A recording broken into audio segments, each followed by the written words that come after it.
following program is paid for and presented by John DeMasi. The opinions expressed are not those of Town Square Media or station advertisers. WPG Talk Radio 95.5 presents Talk with a Purpose. Join the conversation by calling 609-407-1450. Now, the host of Talk with a Purpose, John DeMasi. Greetings and welcome to another edition of Talk with a Purpose, the Saturday morning must-listen-to program on WPG Talk Radio 95.5. Also heard on 1450 AM, and we are always online, always streaming at WPGTalkRadio.com. Good to have you with us as always, and we have a lively show in store for you.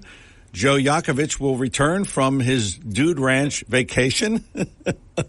I can't wait to hear this story because they must have brought in special horses to deal with Joe Yakovich.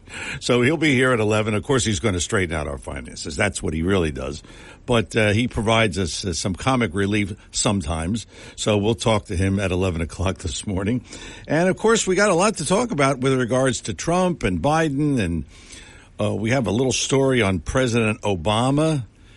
You're going to really like this. It is unbelievable what President Obama said. But that's another story.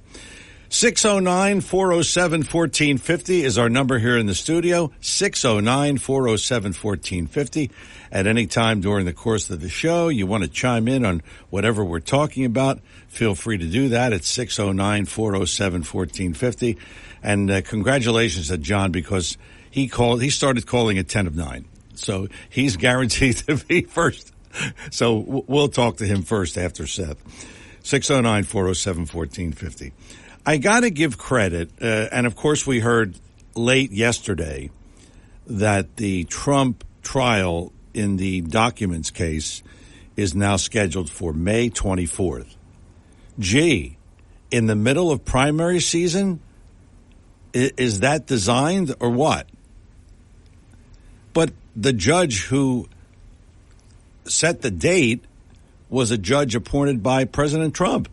So I can't figure that out. But nevertheless, scheduling his trial for May 24th in the middle of primary season, I don't know. We'll see where that goes. But I wanted to give a shout out and credit to Senator John Kennedy. He's a Republican. And no, it's not that John Kennedy. This is John Neely Kennedy. For perhaps uttering the line of the week or even the year. He said, after criticizing Joe Biden for a variety of things, if Joe Biden was in charge of the Sahara Desert, it would run out of sand. And, of course, he listed all the things that Biden has done wrong. But, again, caution here, and that's my theme this morning, caution. Then he listed all of the things Biden has done wrong. And we all know what he's done wrong. There's a laundry list of things. But it's important that we keep up the message of Joe Biden, and as he mentioned the other day in Philadelphia, and the president mentioned this, Bidenomics. Now, what is that? Bidenomics? Is that the 9% inflation thing? Or what? He says, it's my economic plan in action. Like sleeping in the White House. That's an economic plan. In his speech, Biden talked about the U.S. leasing space in the Gulf of Mexico to companies to install wind turbines. Oh, that sounds familiar, doesn't it? Then he talked about how big these props are, and he was, they're so big. And we'll talk about our situation a little bit later on, which means we'll probably end up getting them here, but as I said, we'll discuss that a little bit later on. The overall theme of Bidenomics is employment is high, which means unemployment is low, and overall the economy is looking good. And according to Moody's, which rates the economy, it is looking good overall. Improvement in inflation, the receding risk of recession have a lot to do with the pandemic fading. Gas prices have dropped. So what does this all mean? Joe Biden is still at 34% approval rating when it comes to the economy. And remember, I sound like a broken record because it is still early. We have a year and a half till the presidential election. Now with this Trump trial, it always scares me. Could Biden pull this off? I mean, you know, the American people could say, oh, well, you know, because the approval rating to me means nothing. It means absolutely nothing right now. Okay, they don't like him. But when it comes time to vote, and we had a caller last week say, I will vote for anybody but Trump. Well, if he's voting for a Democrat, that's throwing the vote away, as I see it. Listen, this is like we're a football team, and we are down, let's say, 30 points in the third quarter. We have an uphill battle, and we got to fight hard to make sure that if it's not Donald Trump, if it's Ron DeSantis or Tim Scott or any Republican, that we got to get them in office. We all have to rally and make sure that Biden doesn't get in, because could you see another 4 years of this? Because he'll be a lame duck when he's in there if he makes 4 more years. I mean, can you imagine? He'll be 86 if he made 4 more years. 86 when he left office. I mean, an 86-year-old president? I don't know. I mean, there are some sharp 80-year-olds, but it's not Joe Biden. So that's the danger, that I feel as though this trend is, you know, we see some good numbers. Trump, people are starting to warm up to Trump in some ways, but then again, others are not. Biden's got a 34% approval rating. Like I said, that doesn't mean anything, because when you go into the polls, when you go into that voting booth and you say, well, you know, it's not that bad. This is how bad it is to me. This is how I looked at it. Yesterday, I was food shopping. So I needed oil. And I bought, not the olive oil. We know that's more expensive. I bought regular, ordinary oil. 40-ounce container. Do you know what the price of that was?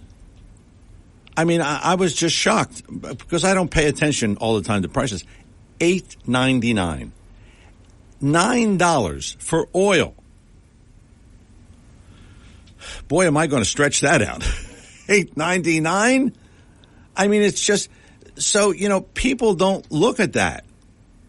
In a large sense, they don't look at that. It's okay. It's all right. Yeah, we got jobs. We got this. We got that. We're all right. We're okay. We always survive. Yeah, we always survive, but people working 2 jobs, 3 jobs to make ends meet they were working 1 before. Now they're working 2 and 3. So it's just, what I say is we got to keep the message. And I said to Seth a couple of weeks ago about this wind turbine thing. He said, we got to keep going. You keep going. You keep fighting. And we had John Risley on last week. He said, we keep stalling. We keep delaying. We keep making them show more things. So we just got to keep this fight up. We got to convince people that this Democratic regime is bad for the country. That's it. That's it. Plain and simple. Just naming all the things, as John Kennedy said before, all the things that he did wrong. And if he ran the Sahara Desert, he would run out of sand. Oh, I'll never forget that. I'm going to use that line for some days in other situations, but it's a great line. Keep up the pressure. Donald Trump for president. That's what we got to say. Seth Grossman is here and ready to talk to you at libertyandprosperity.com. He's ready for the meeting almost, but he's got to do his little blurb here on the show before that. So, Seth, we bring him in, and welcome to the show, Seth. Yes, thank you. And, of course, libertyandprosperity.com, breakfast discussion every Saturday morning in Summers Point. It says Sal's Cafe on the door and on the sign, but if you look it up online, it still says Sal's Coal-Fired Pizza, even though they have a breakfast in the breakfast room. Well, you're not going to hear me say anything about Donald Trump this morning, because when I said something about Donald Trump last week, there was a half-hour argument as to what I'm allowed to say about Donald Trump, because our club is divided. I'd say about 70% for Trump, 30% the other way. And so after a 30-minute discussion as to what I could say about Donald Trump, the unanimous consent was nothing. So if you want to hear me talk about Donald Trump, I'll say it in the privacy of our open breakfast meeting every Saturday morning from 9:30 to 10:30. But you will hear me talk about the ocean wind turbines. In today's press, that's Saturday's press of Atlantic City, they had an editorial, costs pile up for New Jersey being first in offshore wind. And the take of that editorial by the press is that wind turbines are like 8-track tapes. They're obsolete technology that's not perfected yet. And it's absolute insanity. Even if you believe in the idea of wind energy, we have not come close to making it work. And of course, you've heard me talk many times as to why it can't work. You've had, the most brilliant engineers in America, scientists, Thomas Edison, who invented the light bulb, and got together with Henry Ford, who mass-produced the automobile. And the two of them spent about 15, 20 years to try to make, renewable electricity, try to make electric cars. They said you can't do it. So maybe if something comes up in the future, that's fine. So anyway, the more we learn about how awful the wind turbines are, the more the government approvals are issued. They got the federal approval. Ørsted did. Ørsted got basically a multi-million-dollar subsidy that raises our electric bills, raises our taxes to pay for the wind turbines. There's going to be hearings next week. We all know what the answer is going to be. But don't give up, because the more information we bring out, the more we delay things, the more we make them follow the technicalities. Maybe we can't stop every single wind turbine, but maybe we'll have the political influence to stop it after just maybe one or two, which won't be as damaging as to have 300 or even 1,000 out in the ocean. So don't give up. We have signs outside our Liberty and Prosperity office in Summers Point, 453 Shore Road. Anybody is welcome to pick up a sign to display it. Anyone's willing to pick up a postcard to hand it out. If you'd like to work with your kids or work with somebody to systematically hand out our cards on the beach, the boardwalk, 96th Street in Stone Harbor, and wherever people get together, please contact us and we'll tell you how to do it. Now, those postcards, again, are useful because they give all the arguments why the wind turbines can't, when I say they don't work, they can't produce usable electricity. Yeah, they produce electricity just like lightning produces electricity, but you can't use it. So nothing's more useless than something you can't use. So try to help us get the word out. Now, the press of Atlantic City, of course, has a split personality. Although they are recognizing the evil and the uselessness of these wind turbines, they still promote that woke agenda in what's called the 360 section of their paper. And that always has like the woke. It reminds me of back years ago, you had when the communists were running Russia, you had a newspaper called Pravda. And Pravda would tell you what the party wanted, what the agenda was for that week, what the party believed in. And, of course, what the party believed in this week was often completely the opposite of what the party believed in the week before. But George Orwell pointed that out in his book, 1984. All they believe in is that the party is always right, do what we're telling you this week, and all they care about is whatever they have to do or say to stay in power. But in any case, the press of Atlantic City is doing these endless reports on the horrible heat wave going on in Texas, Arizona, and New Mexico. But what they don't tell you is that this, and they're saying, see, this is proof that we need wind turbines to stop this horrible climate change. But what they don't tell you is they're having unusually cold weather in the Midwest. And we were having an unusual cold May and June. Remember how cold it was in May and June? Yeah. We didn't think we were going to have a summer. Yeah. But the thing is, it all averages out. And so far, there's no evidence of any unusual hot weather. For example, in Europe, Italy's having a hot summer, but Germany, England, France, they're all having a cold summer. So, and we have all that posted, by the way, on our libertyandprosperity.com website. So, whatever I don't get to talking to you on the radio, please go to the website. There are a lot of new posts. There was another editorial, which I will talk about later. These liberal newspapers, I mean, they're relentless. There was an editorial in the Inquirer saying, "Oh, the people of South Jersey are foolish. They're against these wind turbines. They're really missing the boat." Well, you really could see the propaganda because I happen to use Microsoft. So as soon as I get up in the morning, I turn on my computer. I get what's called the Microsoft Bing News, and like it has like 8 top news items, and the 8 top news items are saying the same thing that the Philadelphia Inquirer says, that the New York Times says, that the Press of Atlantic City says in that 360 session. And that's like the party line. That's what the agenda is for this particular week.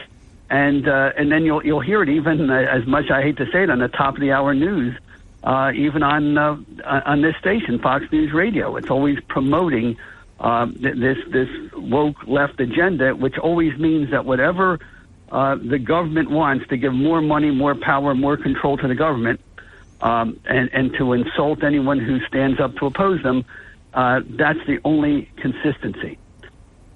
By the way, on last Monday, I was part of a very powerful program at the New Life Assembly Church, which was sponsored by Ethel Hermanow of LifeNet, Pastor Kevin Bernard of the New Life Assembly Church there.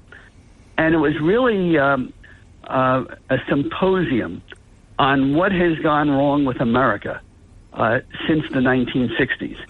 And everybody had a different point of view. But there was a general agreement that the real problem is that we as a nation failed to teach our younger generations what it was that made America special and great, failed to teach just the basic American values of love your neighbor as yourself, of being responsible for your own actions, of not lying or cheating to take away from somebody else, to love your neighbor as yourself, the 10 Commandments, all that. And I have to say there were about 150 to 200 people there, and we had 30 people sign up for Liberty and Prosperity email updates. So that was the biggest number of people signing up that we've ever had. And again, a lot of different views were presented, but all sort of struggling to figure out where we went wrong in 1965 and what we have to do to change it. And that brings up something else. So that was on Monday. And yesterday, there was a fascinating piece that was posted on Twitter by a guy called Pedro Gonzalez. And he was quoting an article by Michael Anton. And it was the case of the first patient in America who was diagnosed with clinical depression for anxiety and fear of the collapse of America. Her name was Joan Didion, Didion. In 1968, she was a prominent writer named Woman of the Year by the Los Angeles Times. And suddenly she got physically ill, and when they were analyzing what made her ill, it was because she thought there was no hope for America because the country had gone crazy. And this is in 1968. So it's funny how something totally unrelated sort of ties to what I was talking about at the New Life Assembly Church in Egg Harbor Township Monday night. Well, you get around, don't you?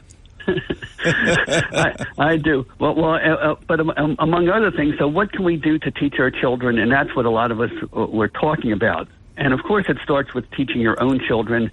And my speech was, it's too late for me to worry about my own children because, I'm 74 and they're grown already.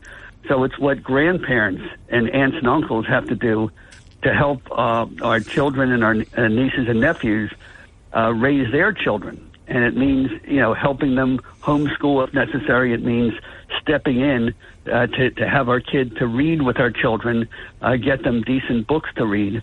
And also means writing checks so they can get go to the daycare, go to the private schools they have to go to, or the church or synagogue schools to learn proper values. But another thing to do is school board elections. School board elections will be this November. Most towns have 9-member school boards. 3 school board members are elected to 3-year terms every year. And it's not too late. The deadline, if you want to be a candidate for the school board in your town, is July 31st, a week from this coming Monday. So it's a short period of time.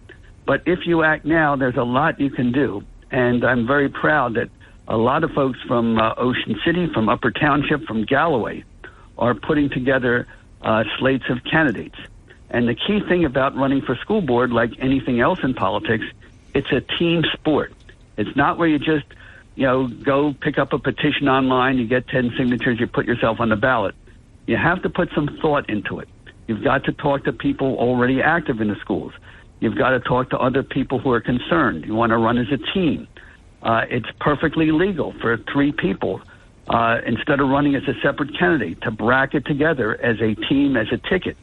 It's very important to go to the political leadership, the political club, your councilman, your township committee, so that instead of just going in trying to fix the whole system by yourself, with a team, there's a lot you could do.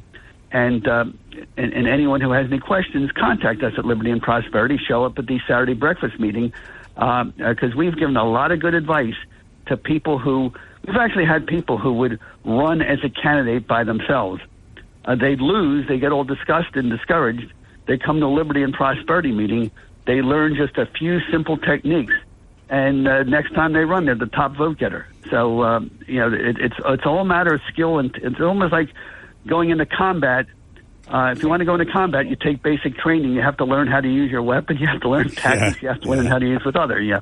So that's one of the things we're doing. So you recommend that people run for the school board in their community, right? If you care enough to complain, if you care enough to write letters to the editor, if you care enough to call on talk radio and complain, then you definitely have enough time. You have enough energy to be a candidate. And I hate to quote Woody Allen, but Woody Allen said 90% of success in life is just showing up. So just by becoming a candidate, even if you don't win the first time, you're going to learn a lot, and you're going to win respect. So we could talk about that in detail, but it's all posted on our Liberty and Prosperity website, libertyandprosperity.com. And did you cover everything? No. We have we have our teaching calendar for 2024, which teaches a lesson every month about how liberty created the prosperity in South Jersey. Very specific, because right now, and we have this posted on our website as well, the narrative that's been pumped into the heads of our young people since the 1960s is America is an evil country. It was created by these white, Christian, European, toxic men who came from Europe and wiped out the Native Americans. And then they went to Africa and they rounded up blacks and they brought them here as slaves. And then they built factories that poisoned the planet, and that's where all our wealth and money comes from. One crime after another, so the only good thing that our kids could do is to destroy our country of America and pay reparations to all the innocent victims that we hurt. Now, that, of course, is a total lie. And we posted a great video from PragerU on our website. It's a 5-minute video which undoes all of those evil big lies about America. But it's not enough just to refute those lies. What our calendar does is it gives each month, it gives stories about people we actually heard of here in South Jersey, of all races, of all ethnic groups, men, women, how they came here. They had a free society. We had low taxes. We had laws that treated everybody equally. And America was never perfect. But you could see right here from the history of Atlantic City, history of Cape May, history of Ocean City, history of Egg Harbor Township, how we brought more wealth, more justice, more happiness, more opportunity than any other society or country in the world. And we bring that out not just through our website, but through that calendar project. And I urge everybody, this project is costing us $6,000. Thanks to Atlantic County and Denny Levinson, they got us a historical grant that paid for half of this project. But we still need help for the other $3,000. And we have an ad page. You can buy an ad for $1,000 for the full page in the calendar, but you can get a business card listing for as little as $100. So we have 2 weeks to sell those ads or sponsorships. That's what we're working on right now. Oh, by the way, did you get my email? Yes, I did. Okay. We'll be proud to have I wash your hand. What do they say in Italian? Una mano lava l'altra, or something like that. Yeah. One hand washes the other. Right. But yes, we get the truth out. And there is one more thing I'd like to say, and that is, of course, Kamala Harris going to Florida and denouncing Governor Ron DeSantis I heard that. Reevaluating black history. But the thing, and nobody is saying that slavery was good or positive, but if you look at the end result, if you're black, would you rather be living here in America in a country founded by white slave owners? Well, not all. I mean, Benjamin Franklin, John Adams were dead set against slavery from the beginning, as was Richard Stockton, who they named Stockton College out of. But even so, would you rather be living in this country where Americans never went to Africa to capture slaves? Americans bought slaves from blacks in Africa who were selling other people in Africa as slaves. But would you rather be a descendant of the people who founded this country, or would you rather be living in Africa, descended from the blacks who sold other blacks into slavery? So why are we evil and they're good? Or if you're black, would you rather be living in Haiti? In Haiti, when they won their independence, they killed all the whites who lived in Haiti and stole their property. Are blacks living in Haiti better off than blacks living in America? When Atlantic City sent, 8 students to South Africa, with those students who went to South Africa, are they saying, "Oh, gee, I'm just being oppressed living in this horrible America. I wish I could live in South Africa. As soon as I get out of high school, I'm going to move to South Africa." Do you have that? How many blacks living in Atlantic City, Pleasantville, Millville, and Bridgeton, with Democratic, black mayors and city council? If they had the money, would they rather live there, or would they rather live in Egg Harbor Township, Galloway Township, Mays Landing? So, in other words, it's a complicated issue. And the reason it's complicated is because really the Bible teaches us this lesson. Joseph was sold into slavery by his brothers. That was an evil thing to do. But when there was a famine and starvation in the land, it turned out that Joseph, the guy who got sold into slavery in Egypt, built a life for himself, became a success, and became the second most powerful man in Egypt.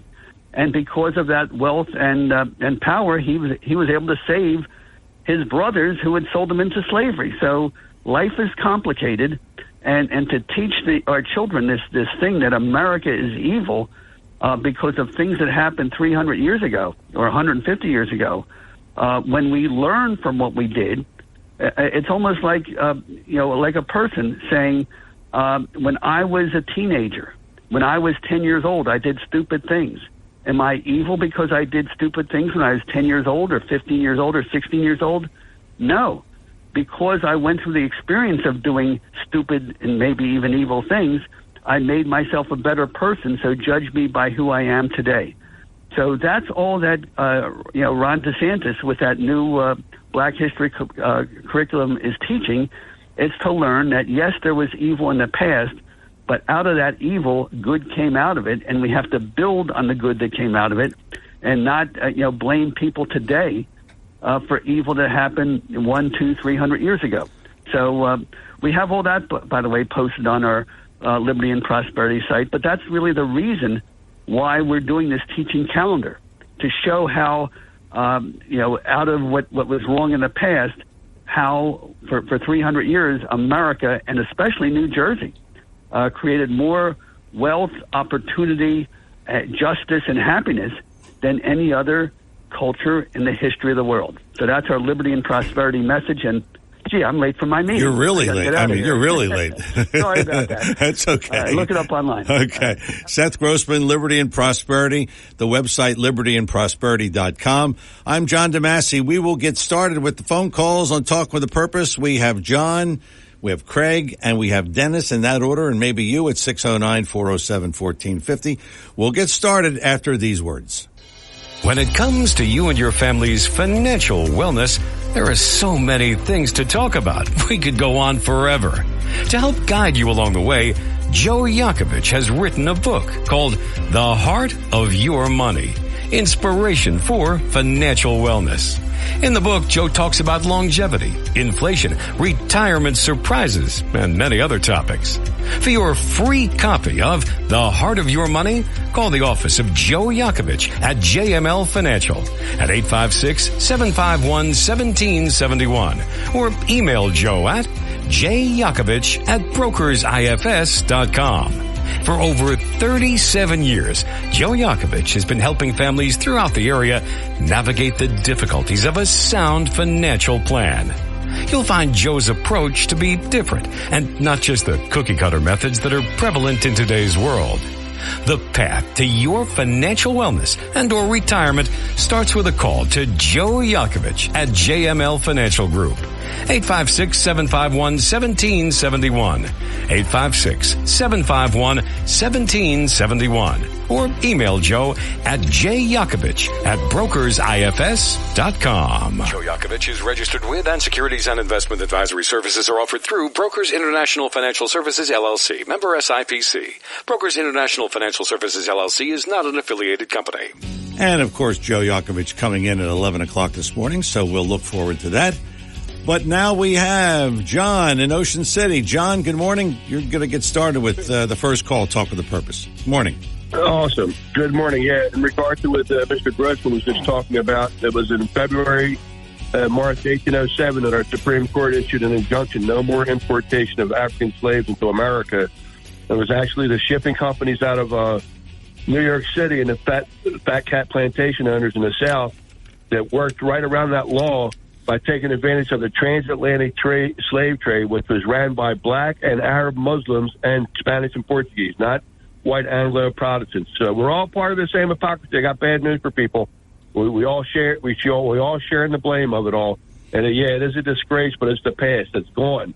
But you know what? When I don't do my homework, I have to come back and correct myself now. Actually, Murphy's ability to own that $7.3 million villa estate in Pirano, Italy, is due to him being a Goldman Sachs boy.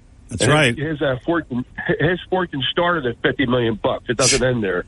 But if you were to exchange the American dollar for the Italian lira, the average rich Italian cannot afford that. If you look into it for yourself, it's actually a town within a town. And Pirano, Italy is one of the most gorgeous places in Italy too. So he knew his stuff when he bought that property, and he can always escape there when the bottom drops out. Isn't that special? And also, was Maxine Waters' husband was an ex-NFL football player, so that would explain a $4 million mansion. And also that schmuck over in he's a bozo, man. At Paul Pelosi, he's actually I think he's a senior advisor in venture capital firm, financial leasing services. That would explain him being a millionaire either. What I want to know about Biden saying the rich must pay their fair share. I'm wondering if he's talking about the apparatus within the Democrat Party. Yeah. Because actually just recently he sold a Florida beach house that was worth $6 million for like $1.35 million. So he's not much of a businessman either. And this is from the Wall Street Journal. In his own words, Joe Biden was seduced by real estate. The Democrat presidential candidate spent decades buying ever larger houses and estates, frequently stretching his personal finances. Now, here's a dude that never did anything but being a lifelong politician. So there's no way that he could have afforded all these different properties. No, you're on a dole. No, he couldn't. He's a DuPont boy. Yeah, that's right. Now, as far as what we're going to do on November 5th, 2024, whether it's going to be President Trump, President Trump's going to stand off against that dope Biden. He can do what Mr. Reagan did to Carter. Do you want 4 more years of this nonsense, or do you or don't you? Because I have a way better plan. And now I heard it's going to be Gavin Newsom and his running mate's going to be Gretchen Whitmer. That's what I've heard. But either way, I mean, they roll in their states too. But how can we convince? Yeah, go ahead. I'm sorry.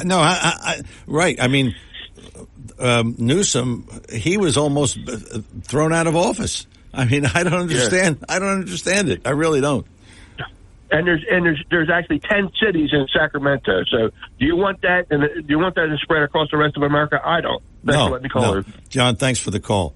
Well, no, we don't want that. But those who don't think like we do, we don't know what they're thinking, but they're not thinking straight. That's for sure.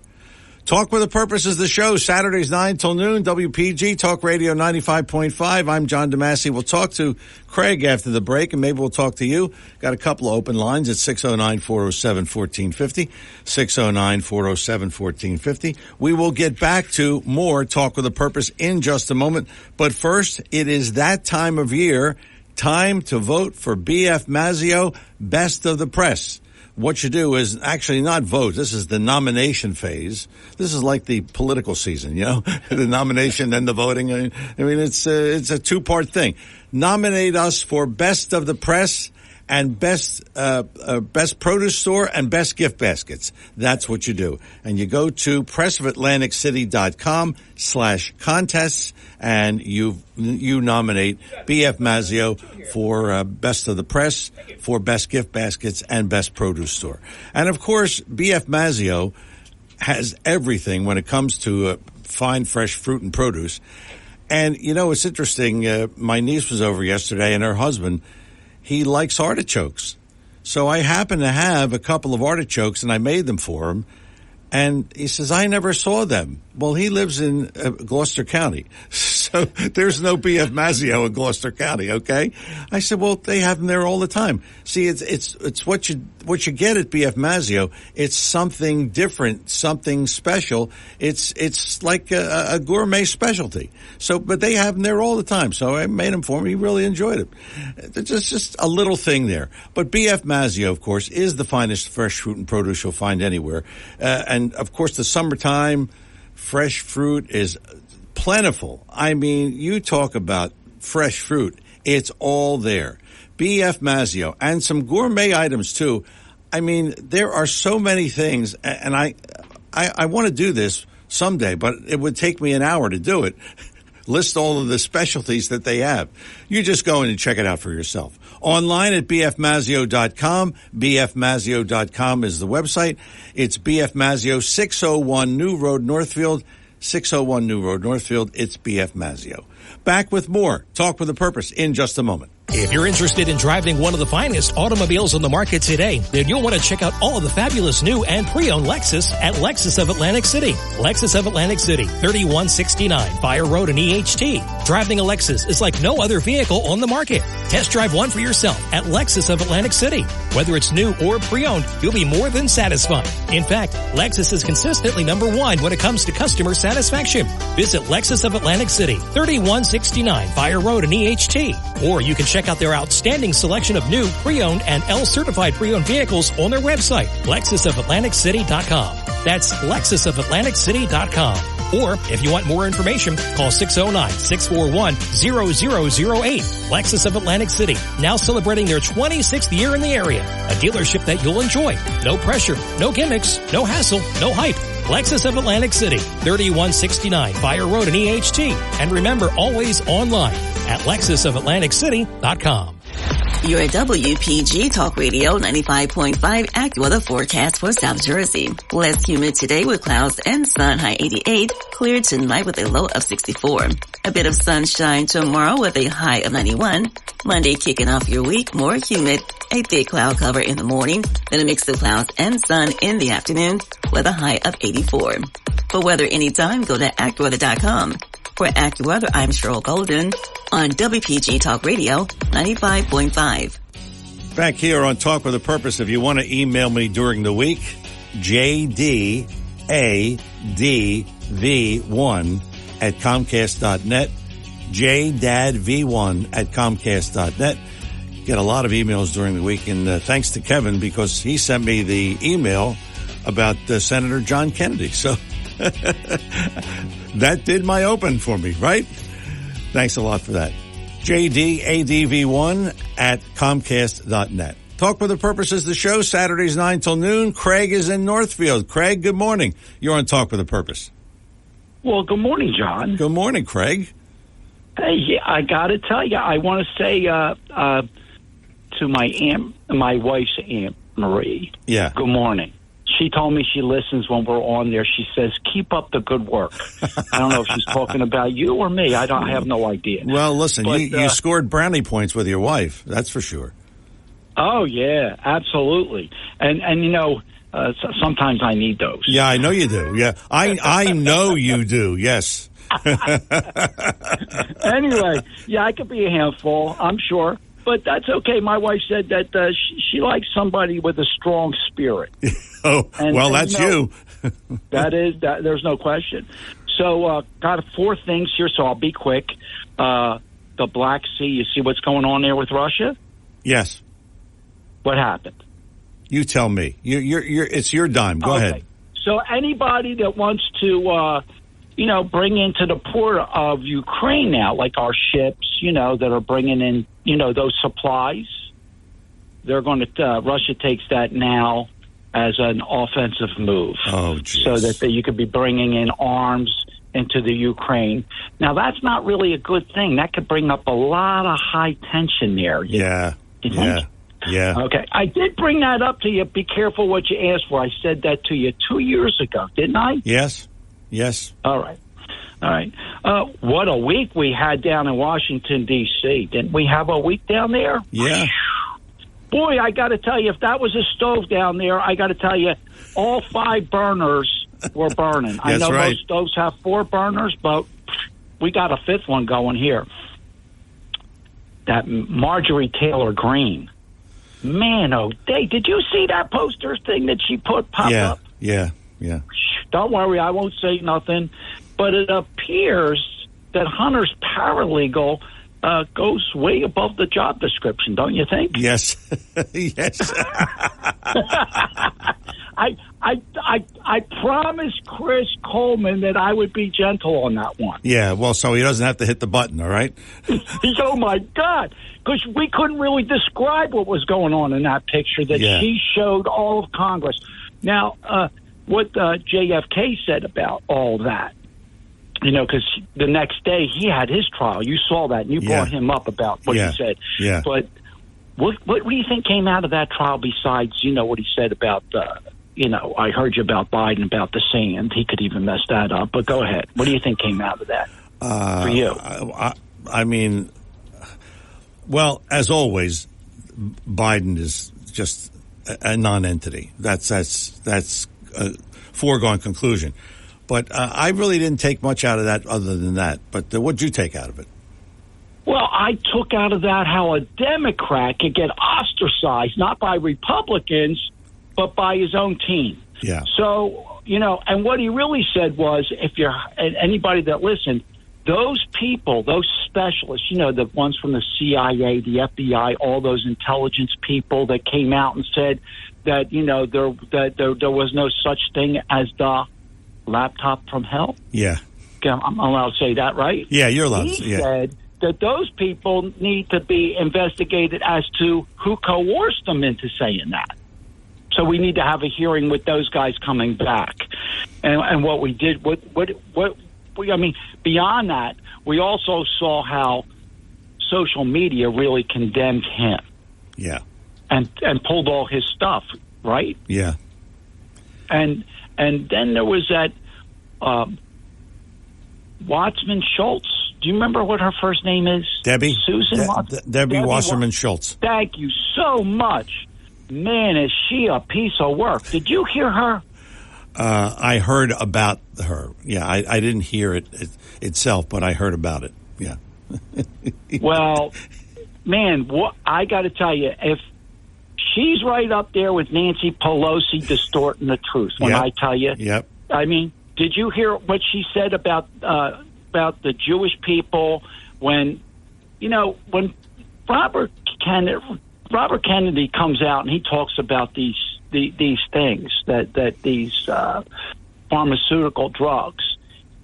Everything that he says is backed up, and how she switched. Yeah. Everything that he said, yes. he actually called her a liar, didn't he? Yes, he did. Yeah. Thank God. Yeah. So, John, I want to leave you with this because I like to end up with a little fun. But before I do, I want to go to Northfield real quick.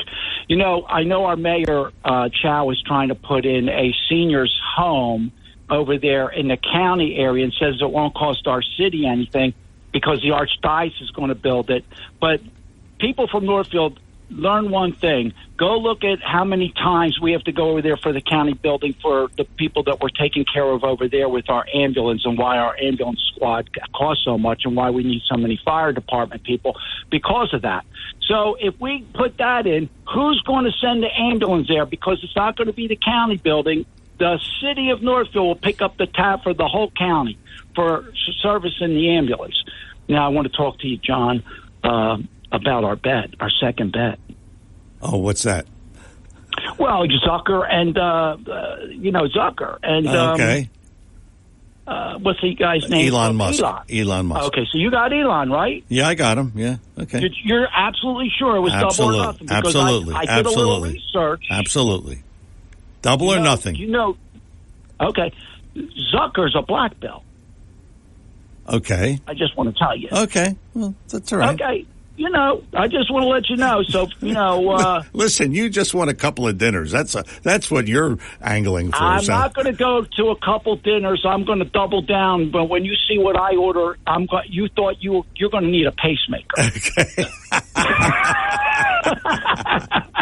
But actually, if we do that, I would like you to invite Bob from Cape May. Yeah. Okay. Because I've been a little rough with him, and I enjoy him so much. Yeah, okay. He's a good friend. Okay. All right. There you go. Thanks for the call, Craig. Appreciate it. Talk with the purposes of the show. Saturdays, 9 till noon, WPG Talk Radio 95.5. We're coming up on a break, and then we'll talk to Steve in Absecon Island, and maybe we'll talk to you at 609-407-1450. It is Talk with a Purpose, Saturdays, 9 till noon, WPG Talk Radio 95.5. I'm John DeMasi. Coming back. More show and actually final thoughts in hour number 1 after these words. When it comes to you and your family's financial wellness, there are so many things to talk about. We could go on forever. To help guide you along the way, Joe Yakovich has written a book called The Heart of Your Money, Inspiration for Financial Wellness. In the book, Joe talks about longevity, inflation, retirement surprises, and many other topics.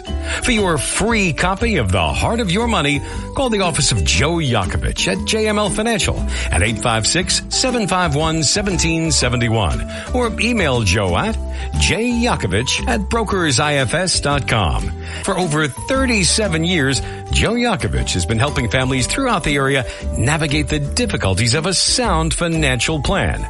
You'll find Joe's approach to be different and not just the cookie-cutter methods that are prevalent in today's world. The path to your financial wellness and or retirement starts with a call to Joe Yakovich at JML Financial Group. 856-751-1771. 856-751-1771. Or email Joe at jyakovich@brokersifs.com. Joe Yakovich is registered with and securities and investment advisory services are offered through Brokers International Financial Services, LLC. Member SIPC. Brokers International Financial Services, LLC is not an affiliated company. Back here on Talk with a Purpose, let's get back to the phones. Steve in Absecon Island. Steve, good morning. Welcome to Talk with a Purpose. Good morning, John. I'm calling you a bit early today. That's all right. Typically, I wait to see what the topics are, and then I chime in. But this time, I think I'm going to present one. Some of the topics about Trump being in the debate, I don't think he should be in the debate. I don't think there's any gain for him because it's really not a debate. It's really akin to a battle royale, over the top rope, free for all wrestling match. Yep. And Trump is Andre the Giant, where they're all attacking him and trying to throw him over the rope. That's a good one. Yeah, that's a good analogy. Yeah. Yeah, it's a good analog. And so, and quite honestly, there's no real Robert's rules of generally accepted parliamentary procedures that go on with these debates. It's typically the network that creates the rules, and are always different. So what I would suggest is something akin to either a March Madness bracket, where every candidate in the primary debates one another, and then have the voting audience vote on who thinks they won the debate. Now, I'm being a little, it's not a crazy idea, really, when you think of it, because then you'll be able to get really in-deep questions and answers from the two debaters versus a shouting match where you're trying to hear what one candidate has to say over another. And perhaps some of the lesser-known candidates might have some good ideas that people aren't even thinking about. Yeah. Or, right? Yeah. With that said, are you familiar with Highlight that they play in Florida? Not really. No. Okay, it's a sport / betting similar to like the dog track. Yeah, I know they're big in Florida. Yeah. Yeah, and they play with the hard ball, and they throw it against the ball. So it's typically, here's how it works: Team 1 plays Team 2. If Team 1 wins, Team 1 plays Team 3. If Team 3 wins, Team 3 plays Team 4. Yes. And they play 3 rounds, and then the winners, the top 1, 2, and 3 winners, become essentially the front runners, or they're the winners of the race, if you will. 3 legs to the race out of 10 teams. You could do something like that instead of a bracket where, if the candidate 1 beats candidate 2, candidate 1 progresses to the next round. You could do something where there's 3 rounds of debates where everybody gets a chance to debate at least once, or at most maybe 3 times. Candidate 1 debates candidate 2. They win, then candidate 1 debates candidate 3. 3 wins, candidate 3 debates candidate 4. And eventually, it propagates up to the top, who has the best persuasion, yes, the best marketing ideas, the best person who can articulate their ideas. Because after all, John, isn't a politician similar to like what you do for a living, which is you're persuading people to buy somebody's product? Yeah.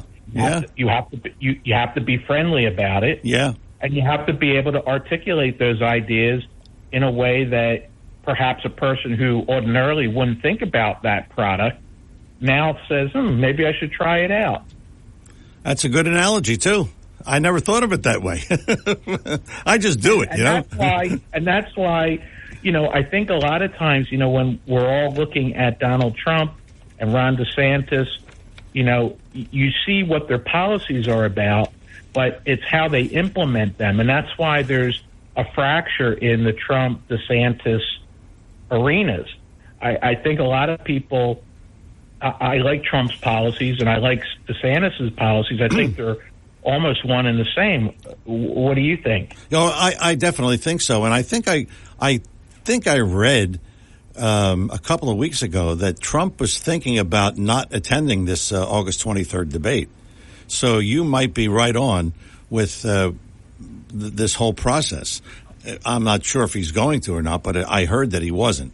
So, yeah, he doesn't have anything to gain. You're right. I mean, he has nothing to gain by attending. So he's not going to get any real talk time because there's going to be too many candidates on the stage. Yeah. So if the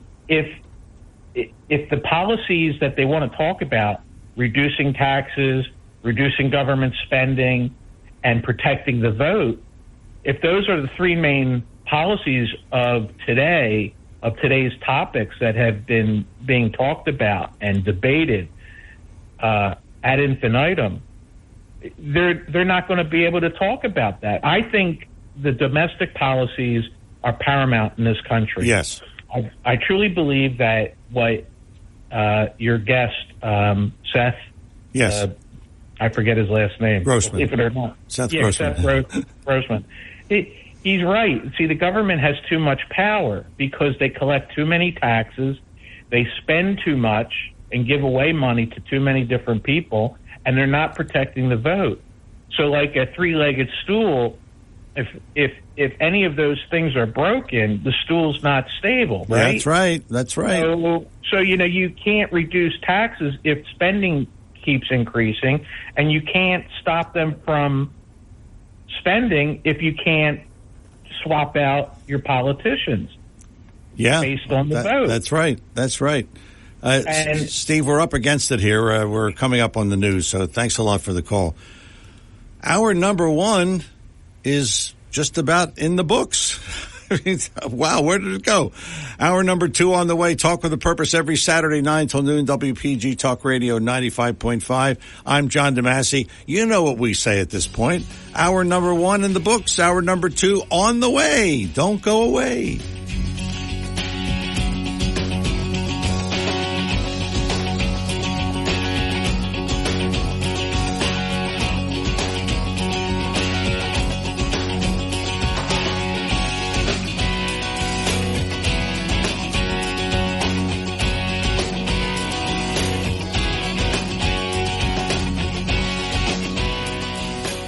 .5 FM and 1450 AM WPGG Atlantic City, WENJ HD3 Millville, a Town Square media station. WPG Talk Radio 95.5 presents Talk with a Purpose. Join the conversation by calling 609-407-1450. Now, the host of Talk with a Purpose, John DeMasi. Hour number two, Talk with a Purpose every Saturday, 9 till noon, WPG Talk Radio 95.5. I'm John DeMasi. Nice to have you with us today here on the show. And a beautiful day it is. Hope you get out there and take advantage of it. Listen to us first, and then you go out, okay? Want to thank Phyllis from Ocean City. Phyllis has written me before, but she wrote to, this is concerning this Marine, Daniel Penny, and she says that she supports him, and she wrote a letter to his attorney, which is Thomas Kenneth. The attorney is in New York, and she supports Daniel Penny. And by the way, Phyllis is a retired mental health field professional, worked in psychiatric units and so forth. And she's the widow of a Marine. So this whole situation of Daniel Penny, who intervened when I guess he was a Michael Jackson impersonator, but he was on the subway and he said, "Oh, I'm going to kill you all." And so Daniel Penny and another passenger on the subway intervened, and they took him down and waited for police to get there and so on and so forth. But she's writing to his attorney, and just supporting him. So a good job for Phyllis. She writes good letters. I mean, she really does write good letters. And she sent one to Seth and to me and to some others. So we wish Daniel Penny luck, and we thank her for doing that. Talk with the purpose of the show, Saturdays 9 till noon, WPG Talk Radio 95.5. Let's talk to John in Ocean City. John, good morning. Welcome back. Thank you very much. Yeah. Now, Bobby Kennedy Jr.'s biggest problem with the use of nuclear fission as opposed to nuclear fusion, which is we don't have the wherewithal to use that right now. Nuclear fusion would just revolutionize green energy with its fusion torch technology. But that being said, they say one of the big advantages of nuclear power is that it is clean and provides pollution-free power with no greenhouse gas emissions. However, this type of energy has some drawbacks that pushed many countries to find safer alternatives. One of its main disadvantages is nuclear waste. And it goes on to say how much. And then some say that's exaggerated, and some say, we have to measure the pros and the cons together. And you don't put all your eggs in one basket, that's all. Because actually, as a matter of fact, it was that great mind, Nikola Tesla, that invented hydroelectricity. It was backed by Westinghouse money. They opened up the first hydroelectric plant, real hydroelectric plant, and that was in Niagara Falls, called the Tesla Westinghouse Niagara Falls hydroelectric plant. Also in 1909, that was in 1896. In 1909, Great Falls, we opened up one in Great Falls, North Jersey. And also in 1914, I believe, they opened up 14, it was an LA aqueduct with 14 hydroelectric plants built into it. So we stopped developing hydroelectricity with the advent of World War II and the concomitant discovery of oil in Saudi Arabia. Now, how come we're not pursuing that? Because that's also zero greenhouse gas emissions as well. We have 240 main streams and waterways in America, and 12 of those rivers and tributaries can be used for hydroelectricity. How come we're not doing that? Because there's no big money for the big shots. That's right. Like, you know what I'm saying? That's right. Yeah. Now, here's the thing. I mean, I like a lot of Bobby Kennedy Jr.'s ideas, and some of them are just too weird for me. Like legalizing psychedelic drugs is one of the stupidest things I've ever heard of. But anyway, he had the great idea about building a wall in certain key areas and then have the excess of open land being guarded by security patrols. Now, I like Jesse Ventura's idea of bringing our soldiers back from those 70 outposts spread around the world and bring them home and have them to guard the southern border. But see, there's so many ideas that we have real solutions that we can come to a bipartisan agreement with, but we're so divided against each other, and those powers that be like it that way, as a matter of fact, and they want an open border for whatever reason. They want to have free, I guess, cheap labor, I guess it is. And I always have people voting Democrat, looks like. But here's the thing, though. When America goes down altogether, we're going to go down altogether, and we're letting people running our country into the ground run the show. That is a shame. We can't let them do what they did November 3rd, 2020 on November 5th, 2024. That's what I have to say. Thank you. Thank you, John. Thanks for the call. As always, well thought out. John's calls are always well thought out and well researched. Talk with a Purpose is the show, Saturdays 9 till noon, WPG Talk Radio 95.5. I'm John DeMasi, 609-407-1450. A rare moment in the show where we have a couple of open lines. So if you want to get in, good time to call 609-407-1450. I wanted to talk to you for a moment about President Obama. He is in favor of child porn, although he didn't come out and say that. But here is what he said about this topic.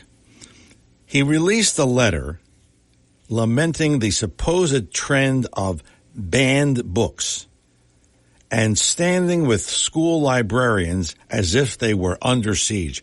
Do you feel as though librarians are under siege? I mean, what are they going to do now? The librarians are going to carry guns? They're under siege. They must be protected. Come on. He says, you ready for this? In a very real sense, you're on the front lines fighting every day to make the widest possible range of viewpoints, opinions, and ideas available to everyone. Your dedication and professionalism expertise allow us to freely read and consider information and ideas and decide for ourselves which ones we agree with. So then, and again, thanks to Kevin for sending me this, he sends me this email with a picture, and the page is open, and here is what it says. A guide to anal sex. Now, I'm not going to get into the graphic details of this, but this is what it says. So this is the book, or one of the books, that President Obama is talking about protecting. What kind of a school would allow that to be taught? Now, I'm talking grade school. I'm not talking high school. I'm talking grade school. Let's say grades 1 till 5, 1 till 6.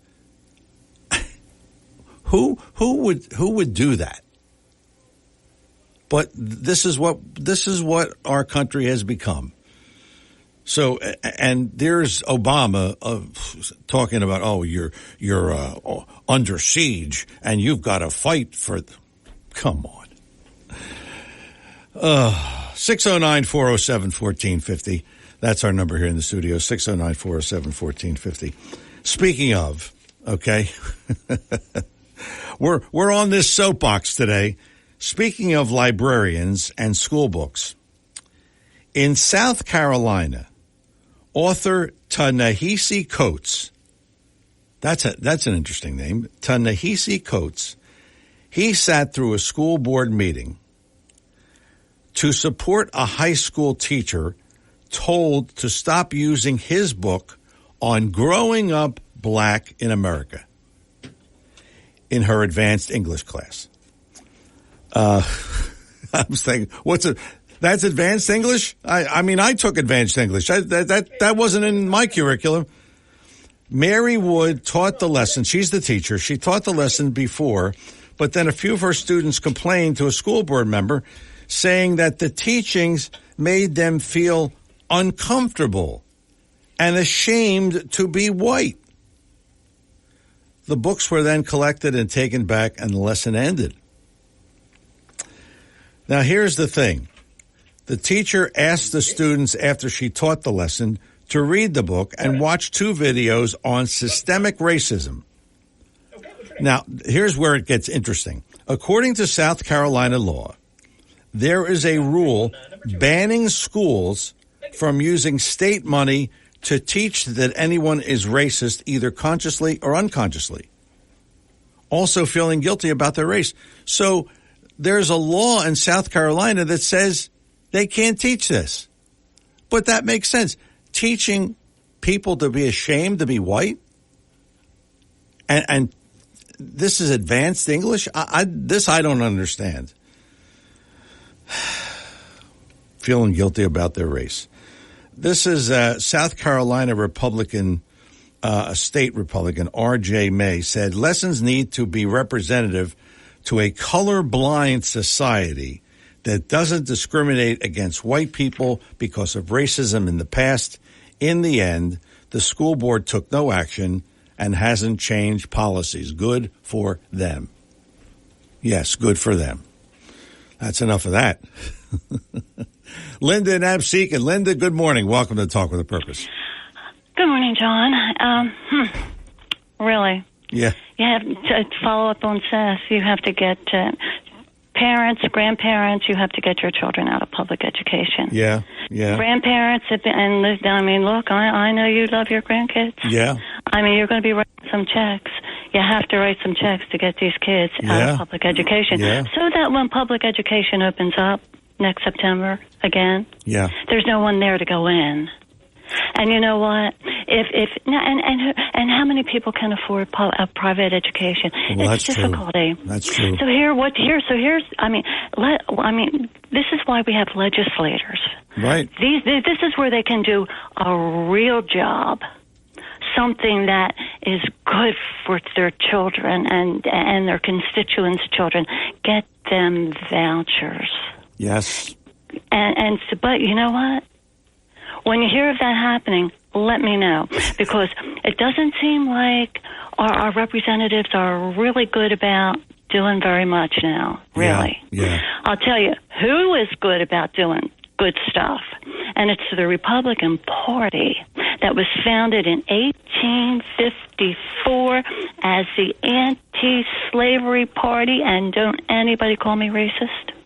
That's right. Our party, our Reconstruction-era policies were aimed at our founding at establishing political and economic equality for Black Americans. And so we were way ahead of the game. That's right. A long time ago. Right. So don't draw us into your crap. That's right. When I heard the vice president take on DeSantis, for who, for what? What are you talking about? And you know what, Linda?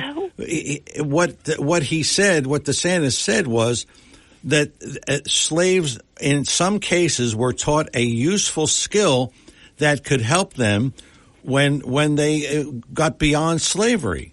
And what's wrong with that? What's wrong with that? You know, some of them were blacksmiths, which was a skill at the time. So what is negative about that? She was awful, but then again, she's awful with everything. So that's my take. How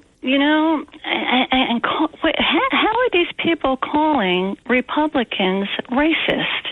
You know, in 1865, the Ku Klux Klan was founded. And by 1870, it extended into almost every southern state. Yeah. And that was a vehicle for the white Southern resistance to the Republican Party, to our party. Right. That's they right. were the resistance. They hurt white people. Yes. They hurt Republicans who wanted political and economic equality for Black Americans. That's why we were formed. Right. That's right. So, you know, let's get your anger and your righteous indignation directed at the right party and leave out the Republican Party. That's right. We loved you. That's right. That's right. Linda, thanks for the call. Good stuff. Yeah, they, where was I the other day? Somebody said, oh, the Republicans, they're racist. Huh? What? You know, well, they throw that word out, you know. Those that are against Republicans or against Trump or against DeSantis, pick one. They say, oh, he's racist. He's racist. But they don't say it about Tim Scott, of course. But no, he's racist. Chris in Summers Point. Chris, good morning. You're on Talk with a Purpose. Hi, good morning, John. Thanks for taking my phone call. Thanks for calling, Chris. So two things. You know, if you heard that Putin is trying to stop the exporting of the grain from Ukraine. Yeah. So, I mean, what do you think we could do, John? Get with the NATO and just stop that blockade they're doing, or how would we go about that, you think? Yeah, I think we should. Yeah, we should go and stop that blockade, because that's really going to affect that stopping grain. Man, that's really hurting.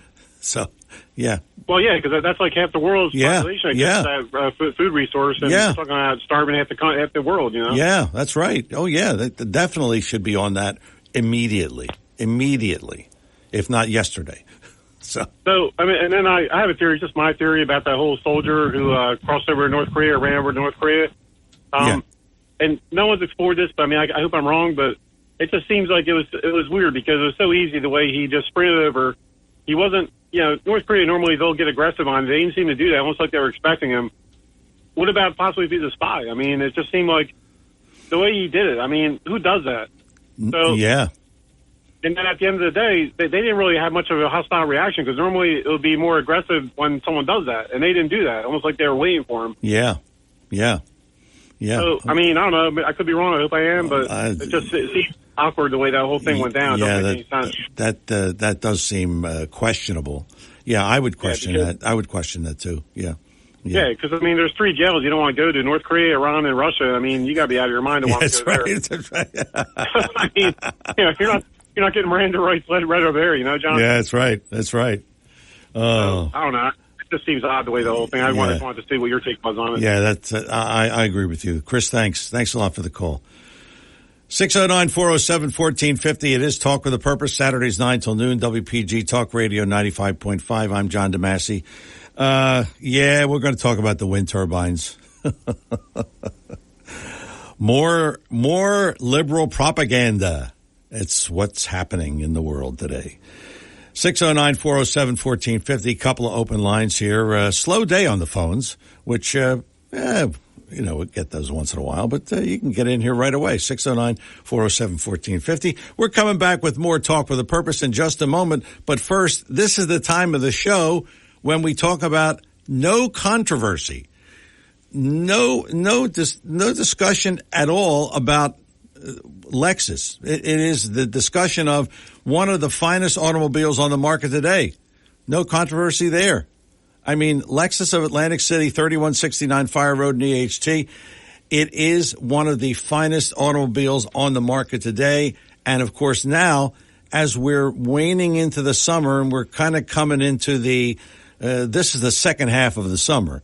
The Golden Opportunity Sales Event is happening right now as we speak at Lexus of Atlantic City, 3169 Fire Road in EHT. If you want to go to the website, aclexus.com, that's aclexus.com, and you check out all of the models, whether it's new, whether it's pre-owned, and you pick one or two that you like, and you go over there and you test drive it, and if you like it, I mean, the process is simple. I told you the story before. My niece last year went to buy a car. She was trading in a car, and she was getting another one. 6 hours in the dealership. 6 hours. It was so long that they bought us lunch. I mean, can you imagine? I mean, we're still here. We got there at 10. It was 3 o'clock. We're still here. So it doesn't happen that way at Lexus. In and out, and they'll make you a deal right off the bat. None of that hype or that high pressure or any of that stuff. Lexus of Atlantic City, 3169 Fire Road, EHT. Again, the website, aclexus.com, aclexus.com. And you want to go to the salesperson, you stop in and you ask for Helen, and she'll take good care of you. Lexus of Atlantic City is the place. More Talk with a Purpose coming up in just a moment. I'm Seth Grossman for LibertyAndProsperity.com. Traffic backs up a lot on Atlantic Avenue in Margate and West Avenue in Ocean City these days. These streets now have only one lane of traffic in each direction instead of two. Woke Democrats in Washington and Trenton call this a road diet. They bribe towns to do this by paying for new streets. They want to punish people who use cars. They hate when Americans are free to drive where and when they want. They want us to live like we're in China. This is against our Constitution. But who complains when somebody else pays for something we want? That's why our federal government is now $31,000 billion in debt. Our dollar has less value each day. Learn the details and what we can do about it. Visit LibertyAndProsperity.com. Help us reach more people. Join our weekly breakfast. Donate what you can to keep us on the air and online. LibertyAndProsperity.com. Talk with a Purpose is the show, Saturdays 9 till noon, WPG Talk Radio 95.5, and of course also heard on 1450 AM, and also streaming on WPGTalkRadio.com. And if you want, you can listen to any of our shows at any time. It is an amazing discovery. You Google John DeMasi Podcasts, and 200 plus shows come up. It's that easy. That's simple. And you can do it and listen to any of the shows anytime and see what I said last December. I don't know what I said yesterday. 609-407-1450 is our number here in the studio. The liberal media, as if we don't have enough going against us, the liberal media is at it again. The headline in the Philadelphia Inquirer this week, in the editorial section. You ready? Here it is. As Earth burns this summer with climate change leading to increasingly intense weather, plans for a wind farm along the Jersey Shore remain bogged down in a legal tangle that threatens to slow or derail an important source of ocean energy. What? That is the opening paragraph. That's the opening paragraph. Can you imagine? Then it goes on to say, it's a short-sighted blunder as the need to reduce greenhouse gas emissions grows more obvious by the day, with record wildfires, flash floods, and extreme heat waves causing needless death and destruction across the region, the nation, and the world. Geez, if that were me reading that for the first time, I wouldn't want to go there. I mean, it sounds so ominous. And, every year we have this. We have, some records. I mean, in Arizona, a friend of mine just moved to Arizona, and I told him he was nuts for doing that. But his wife is from there, so he wanted to kind of get her back home, so to speak.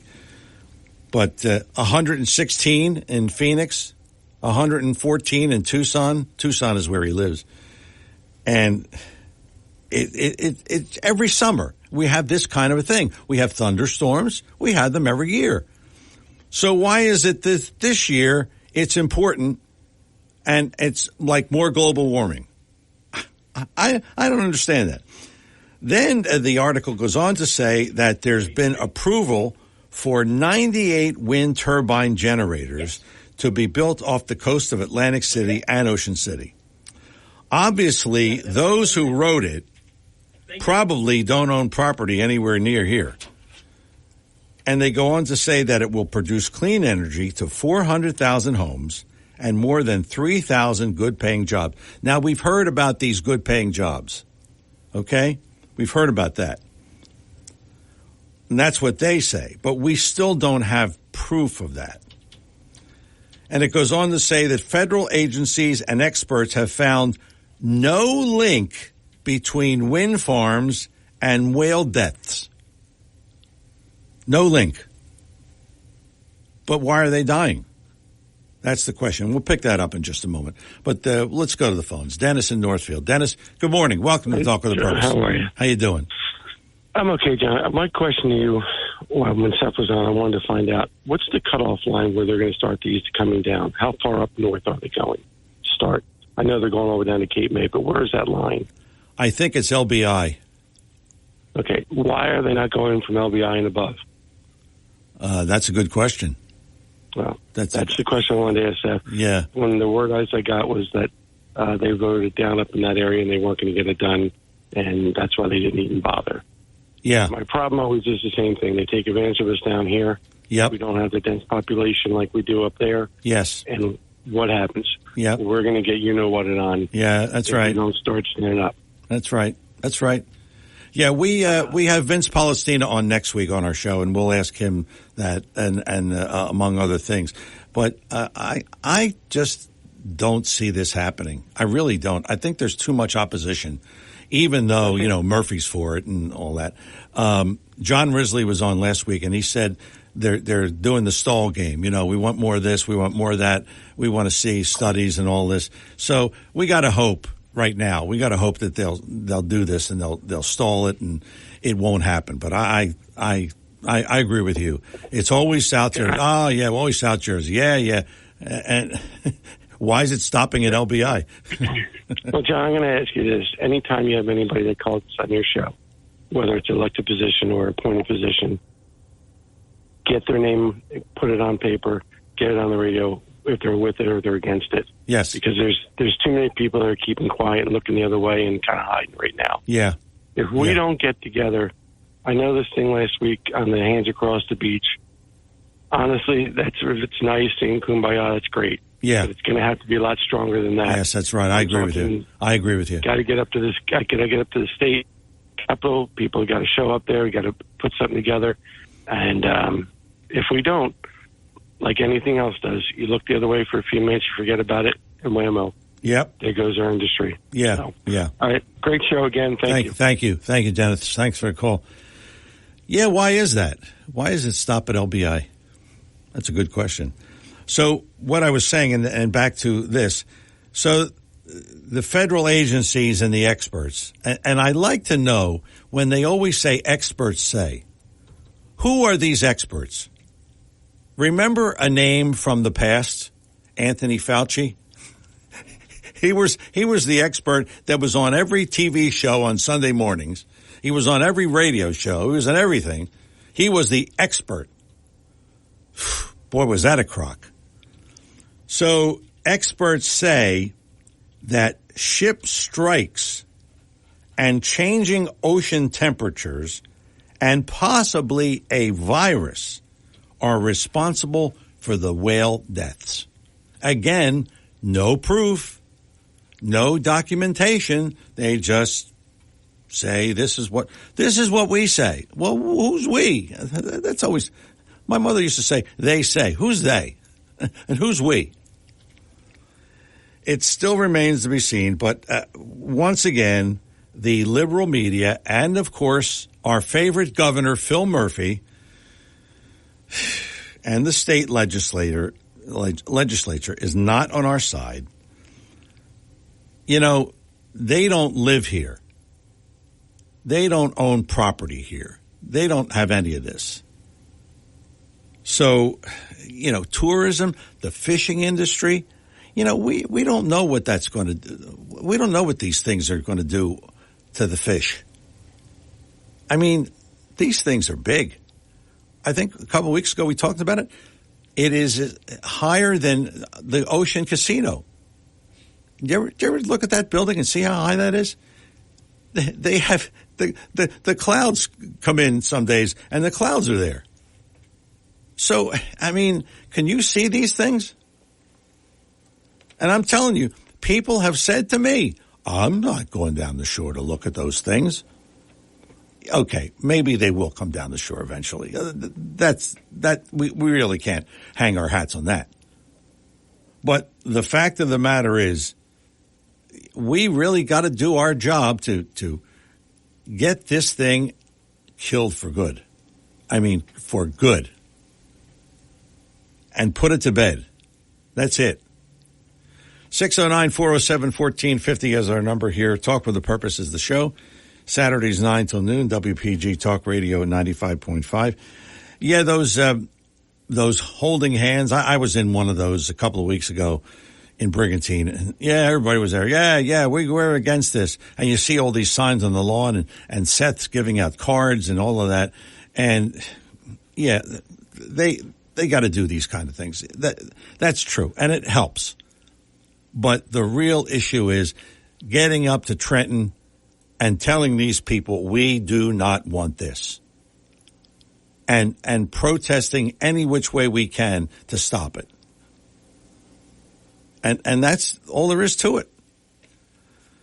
But we hope that John Risley and the Atlantic County Commissioners are just delaying it enough and stalling it enough and so on and so forth to make that happen.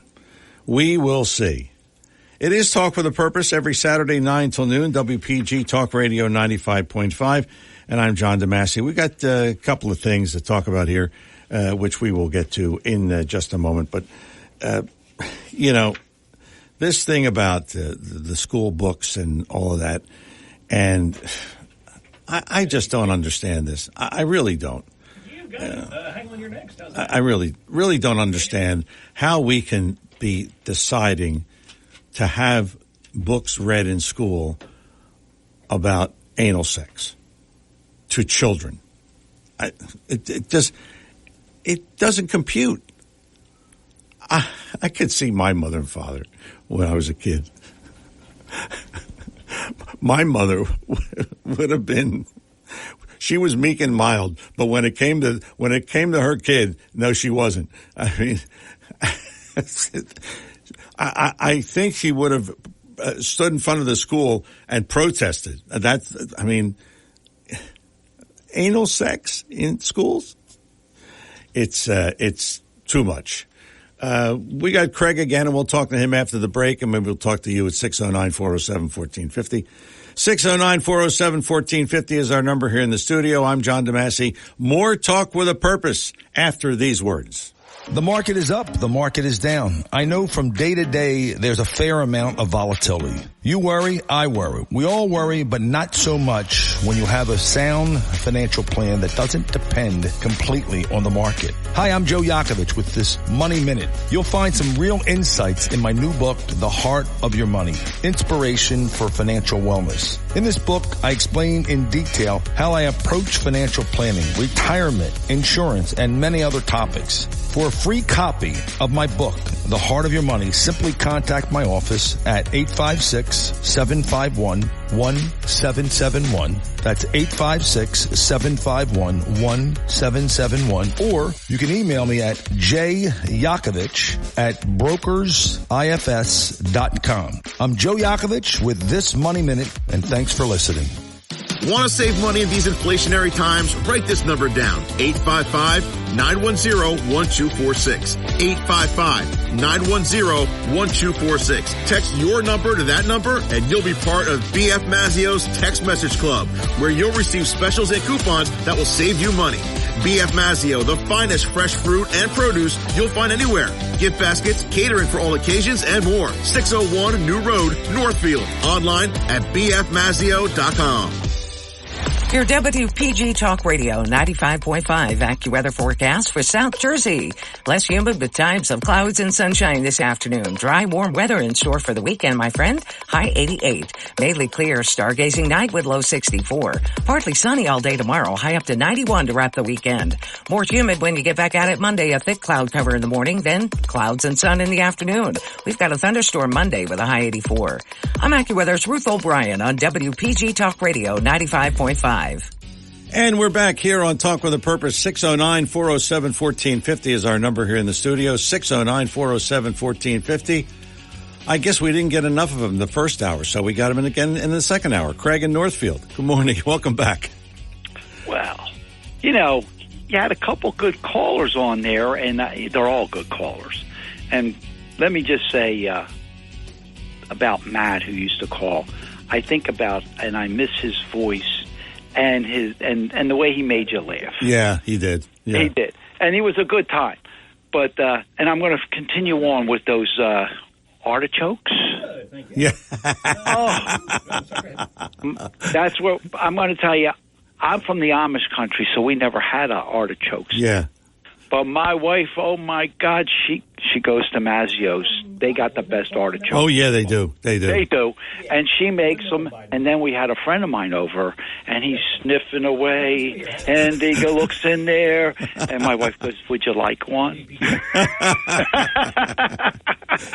Well, that's what my nephew. He's my niece's husband, and he looked in my refrigerator and he said, "Artichokes. Where'd you get them?"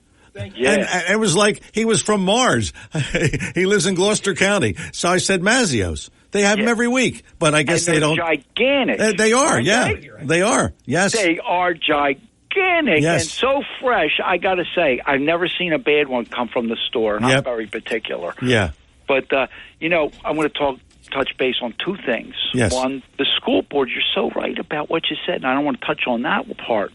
But I think what we need to do is we need to get business people and people that do not work for any part or attached to the school system in any way, shape, or form, so we have some free thinking in our school system again. Yes. Do you agree with that? Yes, I do. So, yes, I do. It's wrong. Listen, we love our teachers, and we recognize their names, and we know they got a lot to give. But they can't, give us and go against what's coming down from the governor's office. Like you said, teaching children that type of sexual relationship at that age is just disgusting. It's ridiculous. No, it's not ridiculous. It's disgusting. Yes, it is. John. Yes, Don't it is. say it's ridiculous. It's just absolutely disgusting. Yes, it is. Yes, it is. Okay? I'll say it 3 times. But I'm going to say that I'm going to get a little bit more active in Northfield, okay? Because that stuff, the school board, this is what happens.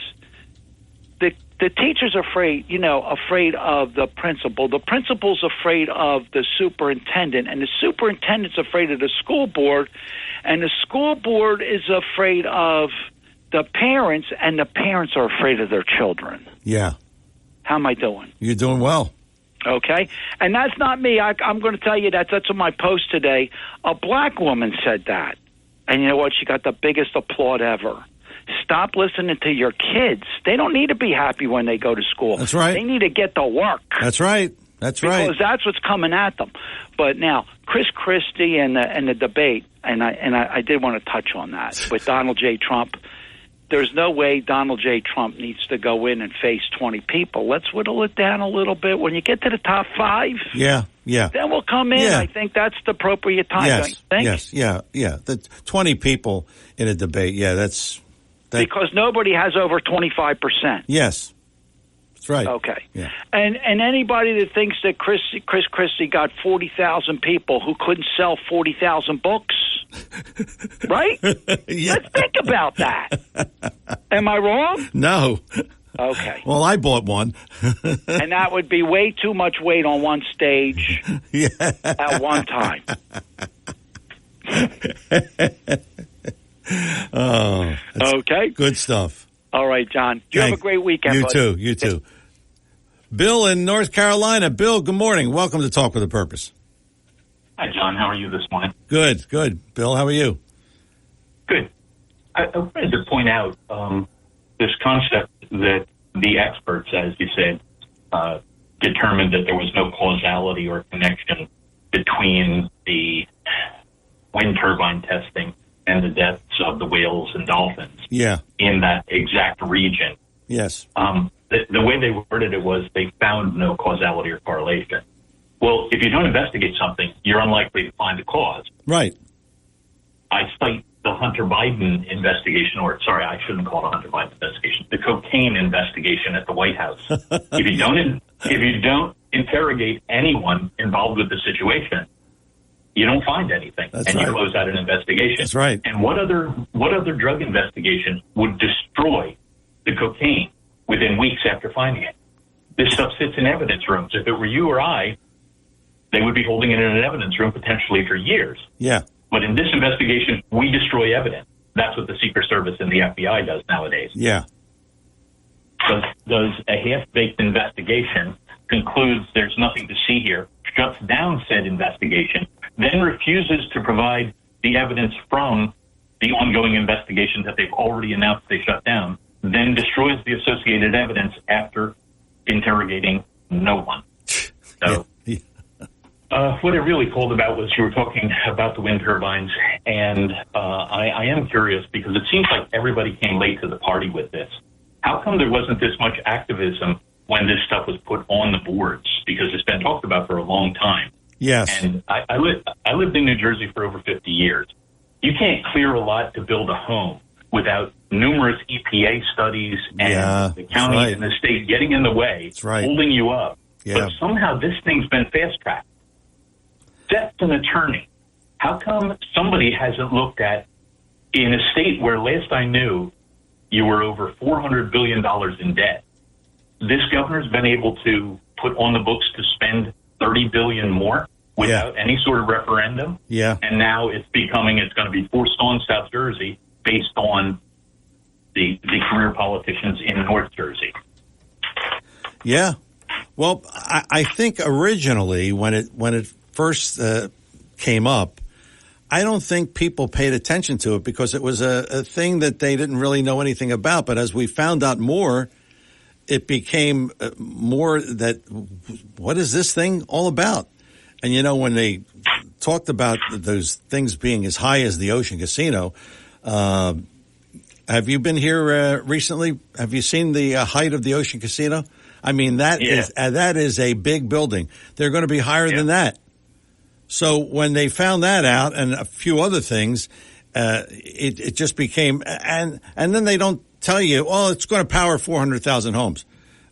Well, there has really been not a lot of evidence for that. So, absolutely. Yeah. And there's a basis to come up with that evidence. Yeah. You've got wind turbines over near the Harrah's Casino. Yes. And they should have ample data to provide on exactly how much and what hours of the day and night they provide them. Right. We have freedom of information in place.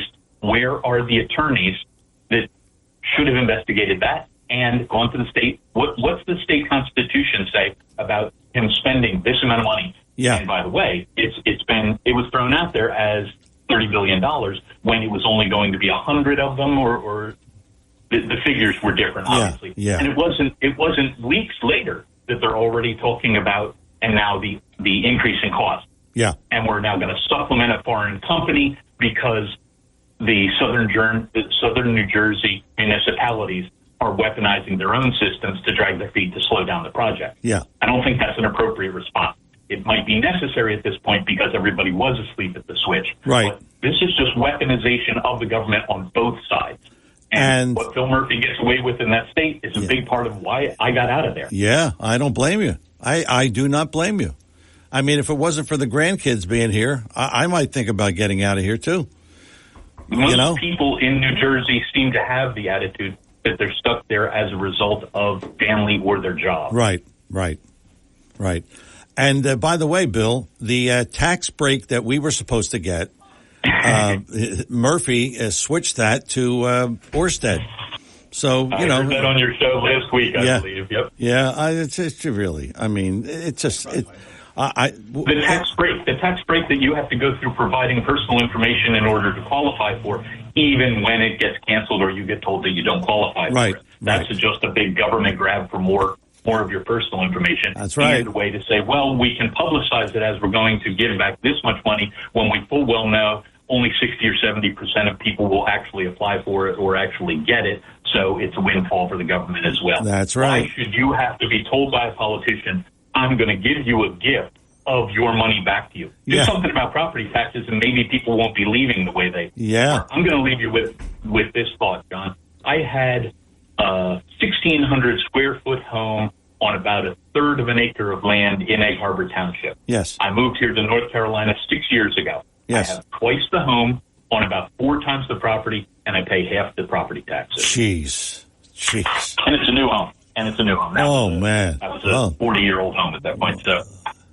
Well, you did well. Thanks a lot for the call. Right. Thanks a lot, Bill. Boy, that's why people are moving out of New Jersey. Well, they're going to cut the property taxes for seniors in half. So they say. We'll see. Bob in Cape May. Bob, good morning. Welcome to Talk with a Purpose. Hi, John. Hey, look, I'm traveling today, so I'm a little late calling. That's all right. Look, what I saw with these congressional hearings, it just nauseated me. Yeah. Okay, with these IRS whistleblowers.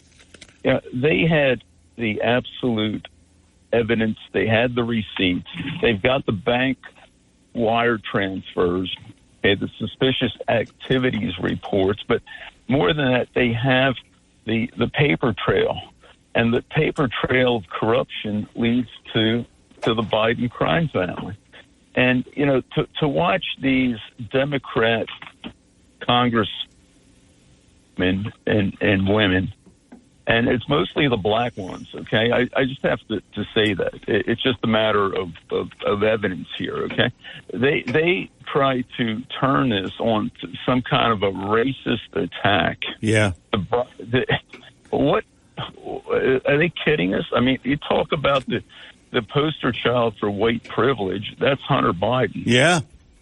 But they try to turn this into some kind of totally offbeat. They attack Trump. It's Trump's fault, and then they point the finger at, of course, the default is always racism. If you want to impeach a credible person, what do you call them? You call them racist. Yeah. And the other day we had Bobby Kennedy testifying on another House committee, right? Yeah. And what was he accused of doing there? He cited a study. The study said that Orientals and Jewish people were less likely to die of COVID, that there may be a genetic component that they have that makes them more disease resistant.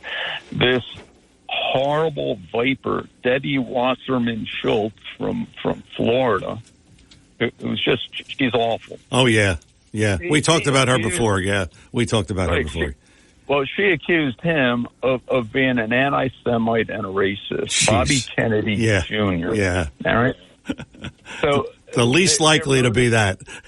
Well, their modus operandi, they always fall back to that. It is always, look, somebody doesn't agree with me. Well, we can nullify him by calling him a racist. Yeah. That's it. There's no evidence. Yeah. You're a racist. It's really disgusting. What I saw there, I don't see how you can have a cordial relationship with absolute demagogues like this. I just don't see it. Yeah. I don't see, they talk about the way that the Congress used to be, where Tip O'Neill and Reagan could be friends. Yeah. I don't see how you can be friends with people like that. I just don't. I don't either. No, I don't either. Yeah. Bob, thanks a lot for the call. Appreciate it. And I know you called late. We were wondering where you were, by the way. Now we know. Talk with a Purpose is the show. Saturdays 9 till noon. WPG Talk Radio 95.5. We have Sarah next, and then we have John and maybe you before we bring in Joe Yakovich at 11 o'clock. So hour number 2 rapidly coming to a close. We'll have some final thoughts in hour number 2 after these words. Joe Yakovich is registered with and securities and investment advisory services are offered through Brokers International Financial Services, LLC, member SIPC. Brokers International Financial Services, LLC is not an affiliated company. When it comes to you and your family's financial wellness, there are so many things to talk about. We could go on forever. To help guide you along the way, Joe Yakovich has written a book called The Heart of Your Money, Inspiration for Financial Wellness. In the book, Joe talks about longevity, inflation, retirement surprises, and many other topics. For your free copy of The Heart of Your Money, call the office of Joe Yakovich at JML Financial at 856-751-1771 or email Joe at jyakovich@brokersifs.com. For over 37 years, Joe Yakovich has been helping families throughout the area navigate the difficulties of a sound financial plan. You'll find Joe's approach to be different and not just the cookie-cutter methods that are prevalent in today's world. The path to your financial wellness and or retirement starts with a call to Joe Yakovich at JML Financial Group. 856-751-1771. 856-751-1771. Or email Joe at jyakovich@brokersifs.com. Oh, we're back. We're getting a little preview of Joe Yakovich. This will be priceless. Talk with a Purpose is the show. Let's talk to Sarah. Sarah, good morning. Welcome to Talk with a Purpose. Yes, good morning. I hope all is well. Yes, thank you, and you too. Yes, it's just, when I'm thinking about, and I think most people can concur, the administration is very, very poor. He is not doing a thing. He's sitting actually on his hands. I don't see much going on in talks about the economy, jobs, pensions that people might have, social security, educational standards, crime. All these things are important, and I don't know what they're doing to help the people in the United States. When you look at our United States, it has fallen off the map deeply. And I remember one thing Donald Trump had said, that bad things happen in Philadelphia, and people got up in arms. Well, bad things do happen in Philadelphia, because day in and day out there's a murder almost every day. Every day. And I've gotten in tune with Ben Shapiro. Now, there's some things he says a little bit off, but he makes a lot of sense in some things. He mentioned something about crime, the police. There's less police activity shooting individuals than there is on crimes in cities such as Philadelphia. Yes. If you hear about a policeman shooting someone, it's all over the news. But day in and day out, 14 years old, getting shot 6 or 7 times. Yeah. That's unheard of. Yeah. It's absolutely unheard of. And crime is an issue. Because when I drive, I don't like driving late at night. If I'm driving, I leave space in between me to make sure that person is not going to carjack me. And it's frightening. It's absolute. And I understand now about being censored on Facebook, because I was censored on Facebook because I said that killer in Florida should have gotten a death penalty. And they thought that was hate speech, and what Donald Trump was saying was censored. So people don't get the real news. They see the quips, the little comments that he makes. Yeah. But they don't show his plan. They don't show what he's done. And if you're getting the same old, you're going to believe that. The Democratic cities are a failure. The crime is so high in those cities. The people are brainwashed, thinking that the government can help you. And I was believing that at times, but I'm awoke now. I'm awake. Good. And they cannot pull the wool over my eyes, these Democrats. Sarah, they want to give you the fish. Can I ask you? Can I ask you how long were you censored from Facebook? I was censored 3 days. Oh, 3 days. They blocked my account. Oh boy, that's. And I appealed it, and they said there's no appeal. Because I said that maniac that killed the children in Florida should have gotten the death penalty. He should have. Yeah, he should have. Well, I agree with you. Speech. Yeah, I agree with you. Hate speech, huh? So they blocked me. Oh boy. Well, so we allowed him to live. Yeah, well, you just got to keep the fight up, Sarah. Thanks for the call. We're up against the clock, and we want to get John in here. John, one more call. John in Ocean City. Good morning. Yeah, the woman's a doll, isn't she? Wonderful. I love hearing her voice. Yeah. Now, 10 miles out, there's sludge and there's sewage that's piled up on the ocean floor bottom. Now, that's where they're going to sink those shafts of those windmills. Now, that's going to drudge up all that slime and slush and sewage, which is going to wash onto the shore. That might put a damper on tourism, might it not? Yeah. You know what I mean? Those rotor blades kill more raptor birds than they produce energy. Now, that's a fact, not a fiction. Wow. And they're expensive to maintain and to replace. Also, the amount of money it's going to cost to transfer that electricity from the cables from the wind farms to the shore is going to be very expensive. And what else about it? It's killing aquatic mammal life. So, yeah, we have every reason to stand up against these people. You know, and now the tourists are only down here 3 months of the year, but they're part-time residents too. So that's how we the people, American type revolution against all this crap, and really put our voices out there and make sure we put a kibosh on this, because this is maniacal, is what it is. Yeah. It's in the hands of crazy people. Thanks for letting me call in a third time. Thanks, John. Thanks for the call. Talking about tourism, these people don't have to come here. Now, we understand that there are people who live in Philadelphia and suburban Philadelphia and Pennsylvania that come down here in the summertime, and some of them do own homes here. But a lot of them don't have to come here because they don't have any allegiance to here.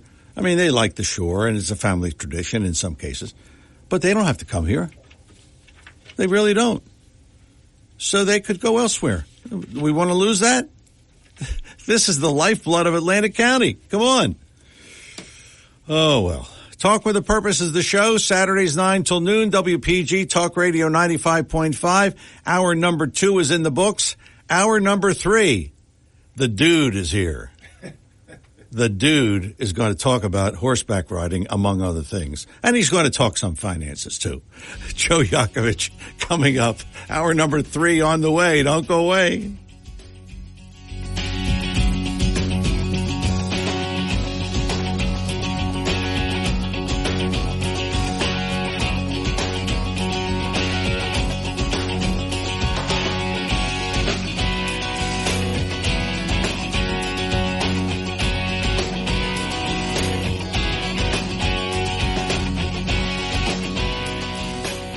.5 FM and 1450 AM WPGG Atlantic City, WENJ HD3 Millville, a Town Square media station. WPG Talk Radio 95.5 presents Talk with a Purpose. Join the conversation by calling 609 888-407-1450. Now, the host of Talk with a Purpose, John DeMasi. The moment you've all been waiting for. Oh, yeah. Oh, yeah. We promoted this last week, yes. And I said, the poor horse. Anyway, hour number 3 is the Joe Yakovich Hour. Yes. And he is here to talk to you at 609-407-1450. And, of course, Joe Yakovich is our financial advisor. JML Financial Group is the website. And we're going to talk to Joe about finances. But first, he is back from vacation. And I just want to know what it was like for the poor horse that you were on. Well, we were in Park City, Utah. Yeah. And I don't know if you've ever been there. Never been there. Absolutely gorgeous part of the world. So when people say to me, even listening to your call-ins, it's a different world. It's amazing. Much cleaner. It was really, really. I mean, and by the way, very expensive. We're not talking cheap here. We're talking very, very expensive. Celebrities live all around the mountain. Gorgeous when you just get up, and no matter where you're staying, you have a sight. A mountain view. Huh? Yeah. And they had 700 inches. They've never had that type of snow this past year. So you can see the snow caps still, the mountains had the snow caps on it. But we were able to do some fun things. Zip lining was one. So my wife, believe it or not, is now a professional zip lining. Oh, okay. And my son. And we did white water rafting. A lot of cool stuff. I mean, it really is. Then we went into Park City itself, and it was really, really nice. Super clean. But I really was enjoyable. It was something you got away, from New Jersey and, away from the ocean, and you went to the mountains. And unfortunately, there's no ocean, but there is a lot of beautiful lakes and real cold because of the snow coming off the mountains. Beautiful, beautiful. Did you horseback ride? Did a little horseback ride. Did a little something. We did everything. We kind of, over 5 or 6 years, we got every day in. We did something. Okay. But I'll tell you one thing, though, John. The food. No good. Well, you're in Utah. What do you expect? You're not going there to get no cheesesteaks or pizzas. No, come on. You're in Utah. Bad.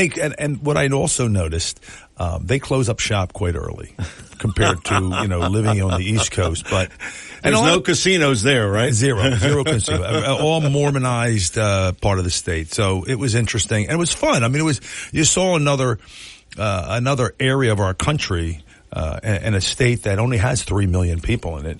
20 years ago had 1 million. Now you have 3 million. And they don't have any, solar. I haven't seen any windmills. I didn't see any wind towers. I didn't see any of that. I'll tell you the truth. And you would have thought that you would see more, solar because it was hot. I'm talking 100 degrees on a number of days, Well, there was a rumor, and maybe you can confirm this. Sure.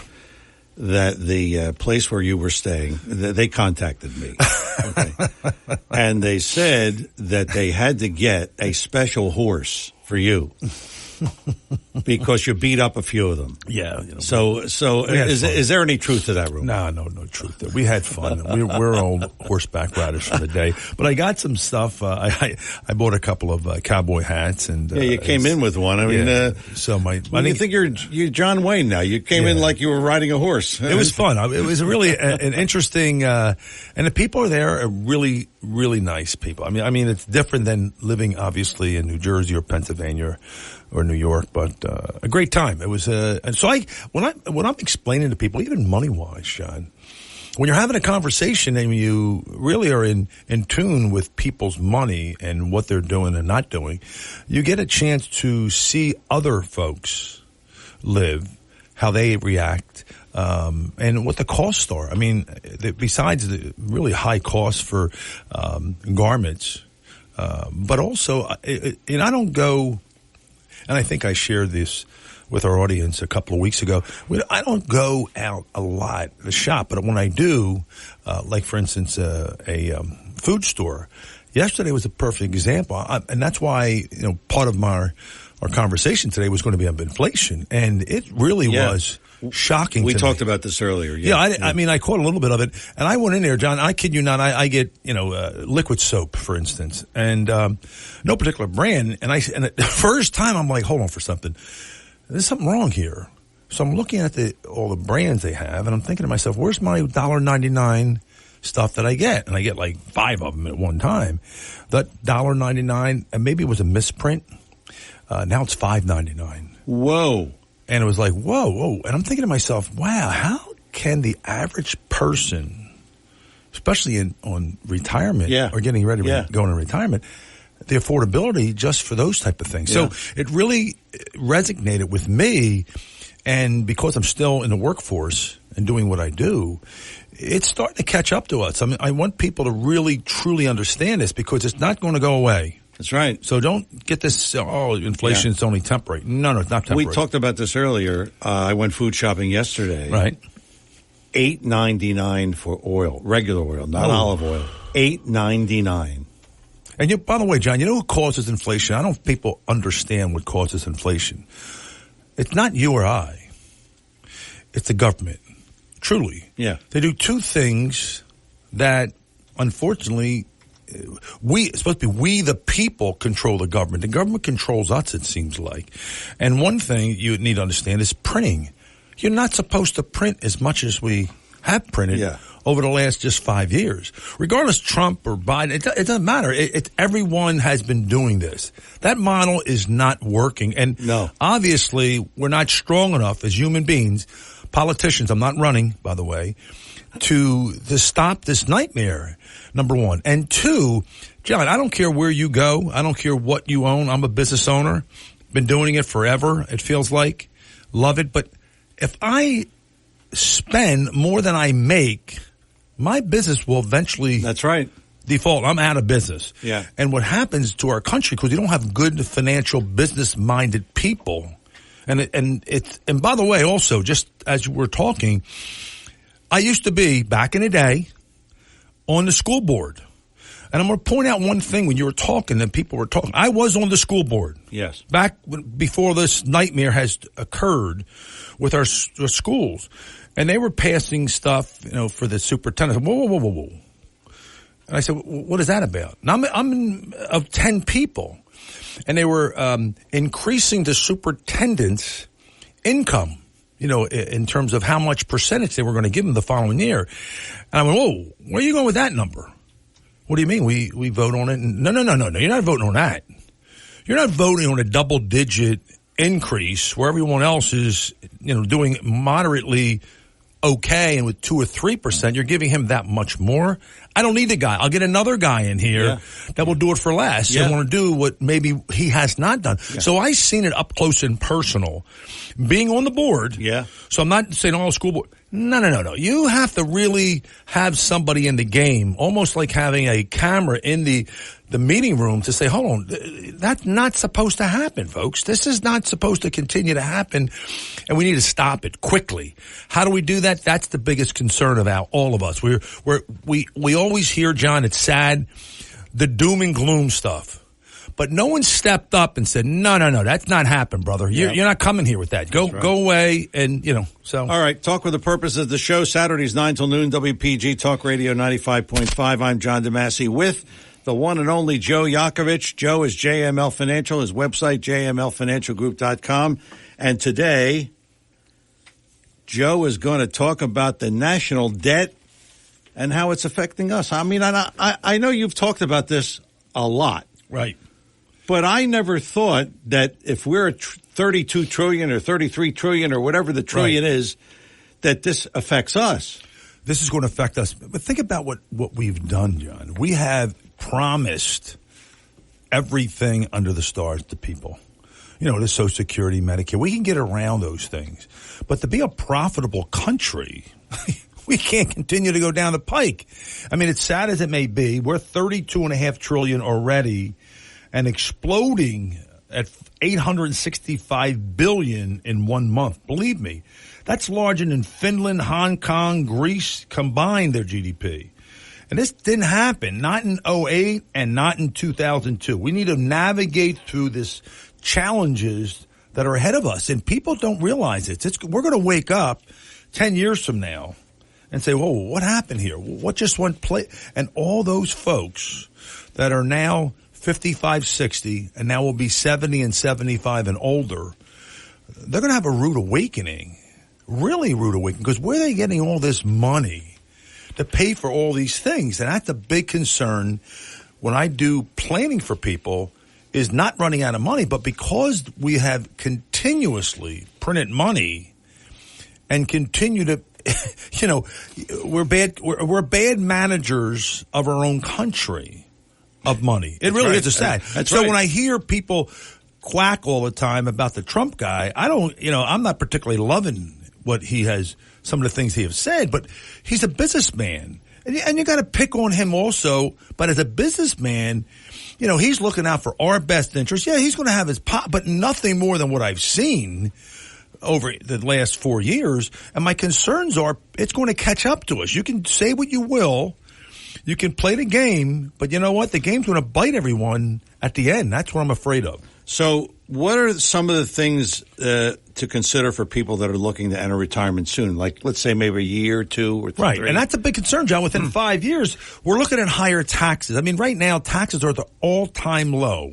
All-time low. So people have this misconception, I should put money in the 401k. I said, yeah, you're going to get the lowest tax deduction, but when you take the money out, who's to say taxes are not going to be greater? And most people I speak with, John, on a daily basis, no matter where I go and in conversation, no matter where I'm, what location I'm in, do you believe that taxes are going to increase? And they go, oh, yeah. And they had no idea, the misconception of putting money in a tax-deferred vehicle. The government is basically setting us up. And you need to get it. You need to crunch the numbers. And believe it or not, after I finish this last little segment, I'm going to share with people what we have on our new website. We added on to something. Outliving your income, John. Outliving your money. Think about it. You might outlive what you have put away. Especially with this inflation. Correct. And you'll have your Social Security. It's not going to go away. They'll make some adjustments to it. But your standard of living will definitely change. I mean, think about what's happening.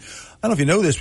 I'm having someone come on in a couple of weeks to talk to us about real estate. And guess what's happening? You can actually own a brand new home for the same price of a used home today. What? The median average is about $400,000. You can buy a brand new home at $400,000. Also, you can buy a used home at $400,000. That's never happened. Wow. By the way, never happened. That's right. So there's an incentive that the builders have woken up to and said, listen, we can build this home. We can build in lower your interest rates. We can do all kinds of little nooks and crannies to make but the point is, it's the same. So that's going to come to fruition eventually. Dying too soon. Being a burden on your family and inflation. You remember, John, I use the rule of 72. This is not a math trick. This is mathematicians. You divide a number into 72. Now, I'm using 7% as a inflationary dollar. You follow me? I could also use it as a, interest dollar. So if you divide 7 into 72, it becomes 10. If you did that, that means if you have X amount of dollars in 10 years, your money will double. But if you use it the opposite way and use 7% into 72 in 10 years, your purchasing power that you have now will be cut in half. Ooh. Now what do you do? So your income is not catching up with the inflationary compound of that effect, and how it will affect us really will be driven down the road. But think about it, John. A lot of folks will not be making an income from work, and their incomes have changed across the country. Now it's work at home, and you see that happening. Yeah. But my point is, that will be the destroying factor on standards of living of people moving in the future in terms of their retirement. I don't care if you're rich or poor, inflation hurts everyone. That's right. That's right. So with that said, volatility, let's say you lost in the market 2 years ago or a year ago, whenever it really bottomed out, can you recover if you lose 50%? Well, that's exactly what we need to understand. I mean, a lot of folks are still hyped up about the stock market. So if you protect yourself adequately and you take advantage of not getting hurt by this volatility, you're way ahead of the curve. On my website, John, we just added what they call a risk assessment. If you go to my website, JML Financial Group, you'll be able to look at the whole team, a bio of ourselves, my firm, some other information that you'll really learn a lot of things from. But on it has a risk assessment form. You can actually fill this risk assessment out. It's about 10 questions. And we will deliver, no cost to any client or prospect, a second opinion on your money and where you should be in terms of risk and how your money should be risked going into your retirement years. And the other thing, John, I want things to happen is how can all this volatility and for the benefit of, you and your family and in business continue to do well in a volatile market? It's difficult. So if you don't have a strategy in place, a real strategy in place to be able to say to yourself, okay, I'm going to put some of my money in the casino, the stock market, but I'm going to put some of that dollars into a guarantee account where you cannot lose. You can only make on the upside. Now, these are big insurance companies we're using. But you have to understand, if you do not have a game plan going in or pre-going in and just say, no, I'm going to leave it in the stock market and let it come back, your comeback might be a lot longer. You might as well go to the casino. Right. You said it. I'm telling you. I mean, think about it. You lose 50%, John, and you've seen that over the last couple of years. Just to break even, it's 100% to break even. People don't get that. It might take you 10 years. Correct. Now you're 85 years old. Yeah, so that's right. There is an issue that we need to address, especially going into or 5 years or so away from retirement. All right, hold that thought. We're coming up on a break. Joe Yakovich is here. Joe is JML Financial. His website, jmlfinancialgroup.com. 609-407-1450 is our number here. We have some open lines. If you want to talk to Joe, you got a financial question, or you want to know what to do with your money, this is the time to call, 609-407-1450. And we'll talk about Joe's books. All of that after these words. Joe Yakovich is registered with and securities and investment advisory services are offered through Brokers International Financial Services, LLC, member SIPC. Brokers International Financial Services, LLC is not an affiliated company. When it comes to you and your family's financial wellness, there are so many things to talk about. We could go on forever. To help guide you along the way, Joe Yakovich has written a book called The Heart of Your Money, Inspiration for Financial Wellness. In the book, Joe talks about longevity, inflation, retirement surprises, and many other topics. For your free copy of The Heart of Your Money, call the office of Joe Yakovich at JML Financial at 856-751-1771 or email Joe at jyakovich@brokersifs.com. For over 37 years, Joe Yakovich has been helping families throughout the area navigate the difficulties of a sound financial plan. You'll find Joe's approach to be different and not just the cookie-cutter methods that are prevalent in today's world. The path to your financial wellness and or retirement starts with a call to Joe Yakovich at JML Financial Group. 856-751-1771.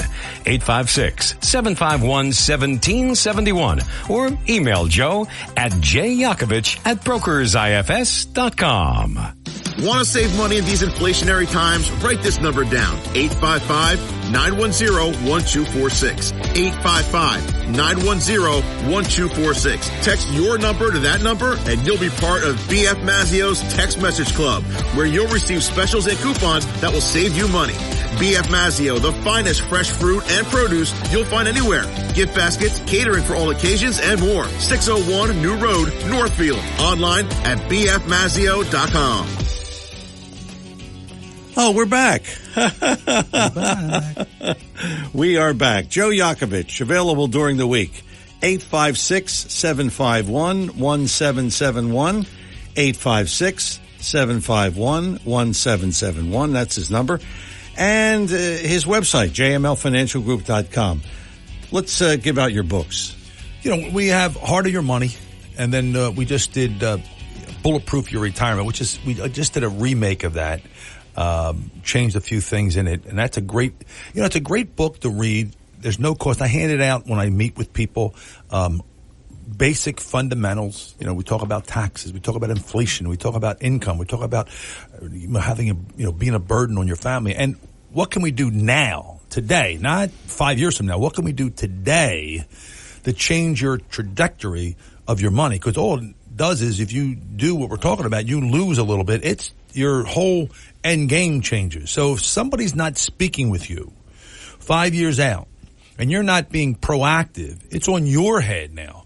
But if you're proactive and you're really thinking about that, your own financial future, John, it's time to sit down with someone like myself, or anyone for that matter, that understands income planning.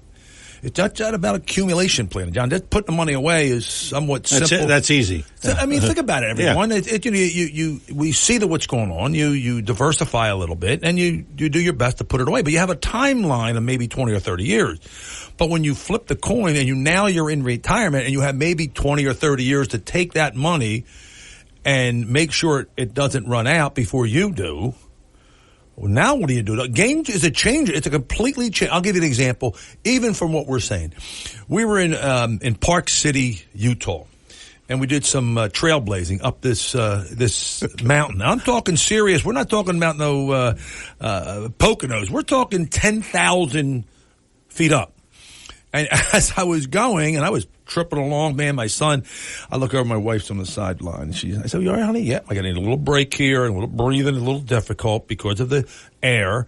And a trooper. She was a real trooper. We got up the mountain, but you saw getting up the mountain was a struggle, but still, because of the air, we made those adjustments. We took a little break, had a little water. We got to a great elevation, and how far up, I do not know. We got to a little lake. It was beautiful. Now the question was of coming down. Oh. Coming down is a little different, dicier than going up, especially on some of that slippery rocks, so to speak. And we had a couple of slippery rocks. So you had to detour your destination coming down that was different than going up. And I kept on thinking, man, this is exactly what my book's about, getting up the mountain, which is another book we wrote. And then Wealth Beyond Taxes. So all these writings I've had and had been an evolution of 30 years of saying, okay, what are the best and easiest ways to comprehend what I'm saying? Because it's pretty technical stuff. And I do my best to make it simple. And simple was coming down that mountain. And it was just a coincidence, John. I'm not no hero, but as I was going down the mountain or getting down the mountain, my family were in front of me, and there was a guy coming up, which is kind of wild. He had his kid on his back, and is strapped in. And this is talking about God helping me or helping him, as he was getting up, and we were crossing, on these slippery rocks, and he slipped. He had his kid on his back. He had one foot planted, and he had the other foot almost like a spread eagle on the back of him. Wow.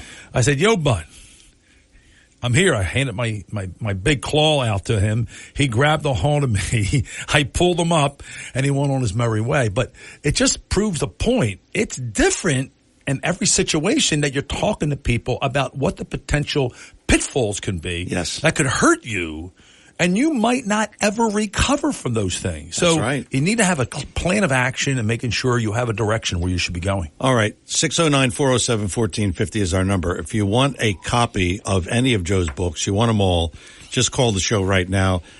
Chris will take your number. Yep. And Joe's office will contact you and mail them out to you. Yep. That's simple. Okay. That's simple. That's okay. Simple. Yep. Now, you mentioned, we want to talk about taxes, but you mentioned before the break. Yep. That unless you have guarantees, it's kind of like you're skating on thin ice if you don't have those. So talk about guarantees that you build into a portfolio. Every client is different, John. You know this. And I don't care how much money we're speaking about, but you need to have some of your dollars where in the market corrects itself, and it will correct itself over time. You need to be able to be in a position to have part of your dollars no different than a pension plan and no different from a Social Security paycheck that you get every month. You need to have some of your money in guarantee accounts that you can start to spit out an income as long as you do. We use mortality credits. People don't understand what mortality credits are. We can give you a better rate of return and have that money last forever for that person or family. So we put strategies together, and people still like the risk, but how do you afford to take a risk at 65 or 70 plus and try to recover from that? You don't. And you don't.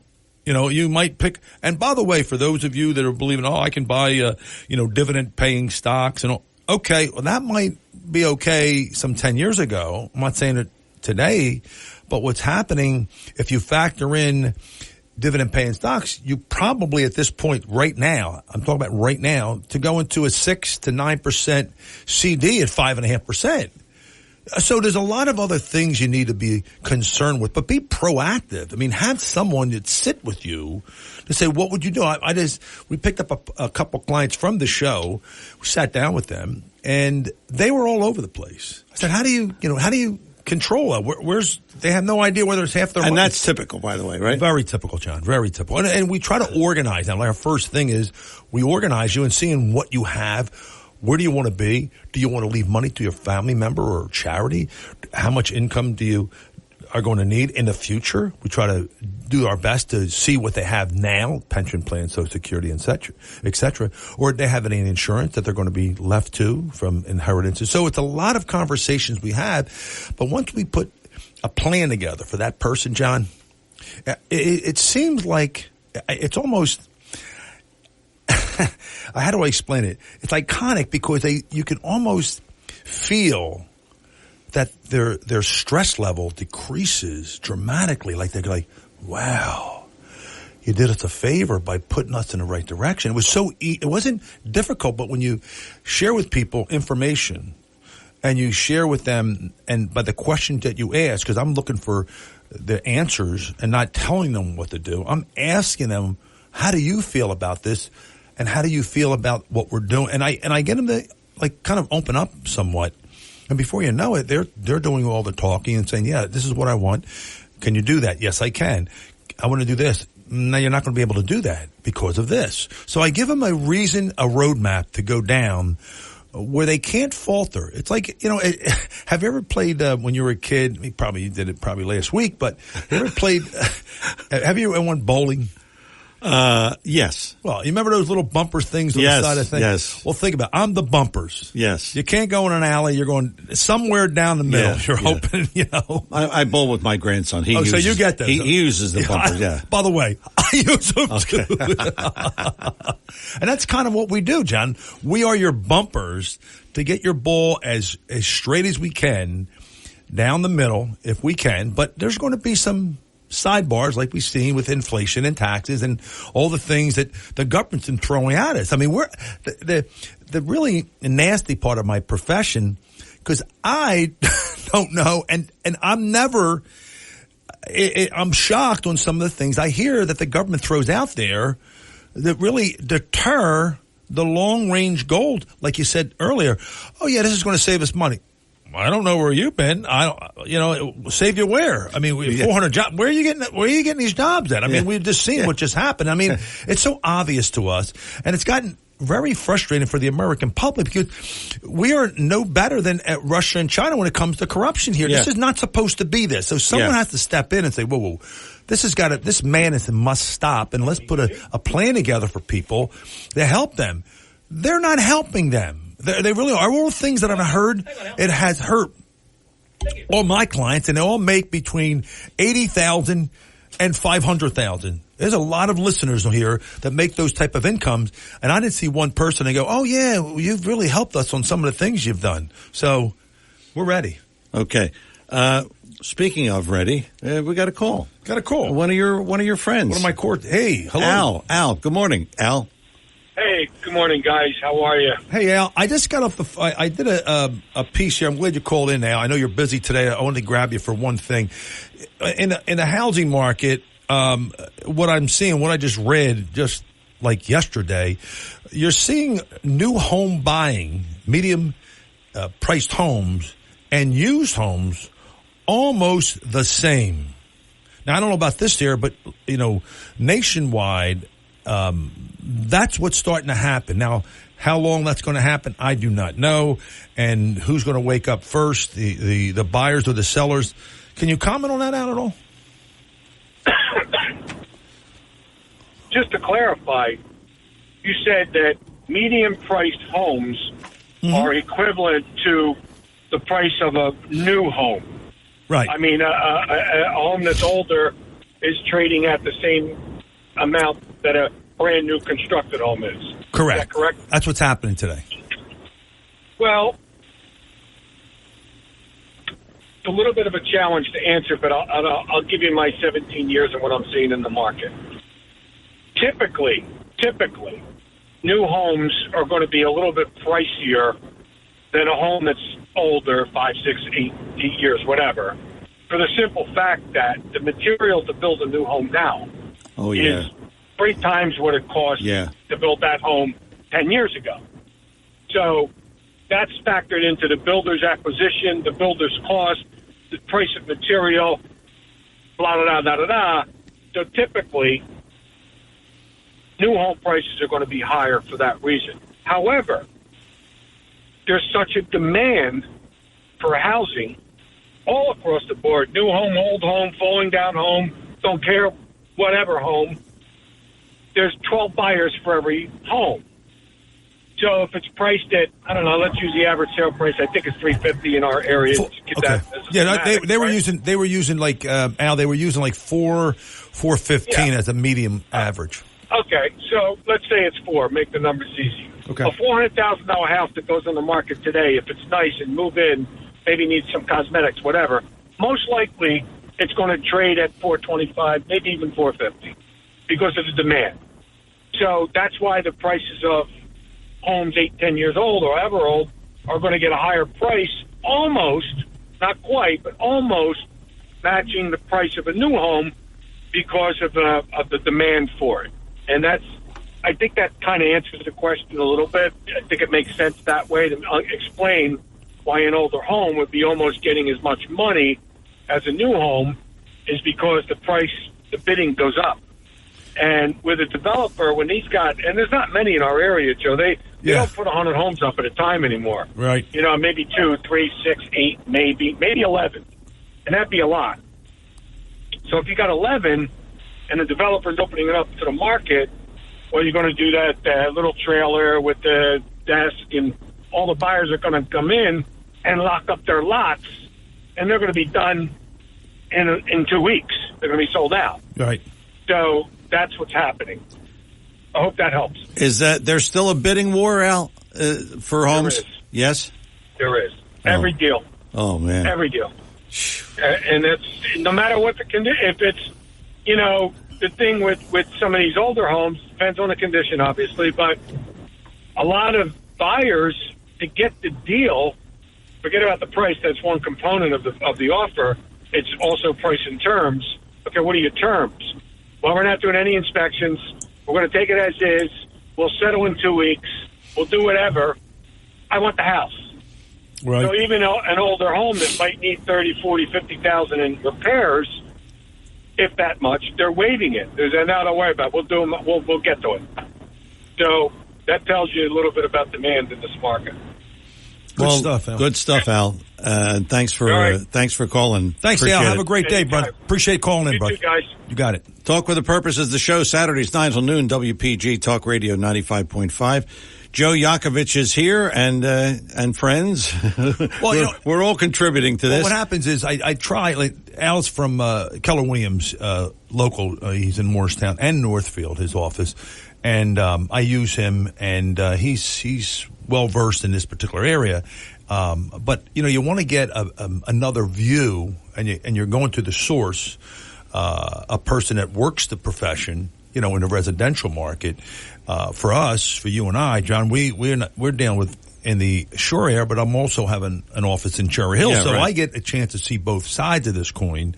And he's right. I mean, you're seeing homes that are priced in, and the only reason why the builders are making it more conducive, and they're throwing carrots out there to equal and they're the smarter ones, believe me or not, when you talk about the builders, because they're already into the deal with, like they said, acquisition cost and material and labor cost and what have you. So you're seeing that equalization of both of those houses, and it's going to change. I mean, we're in a bubble here, so people need to be, be in view of it. Will there be a turnaround?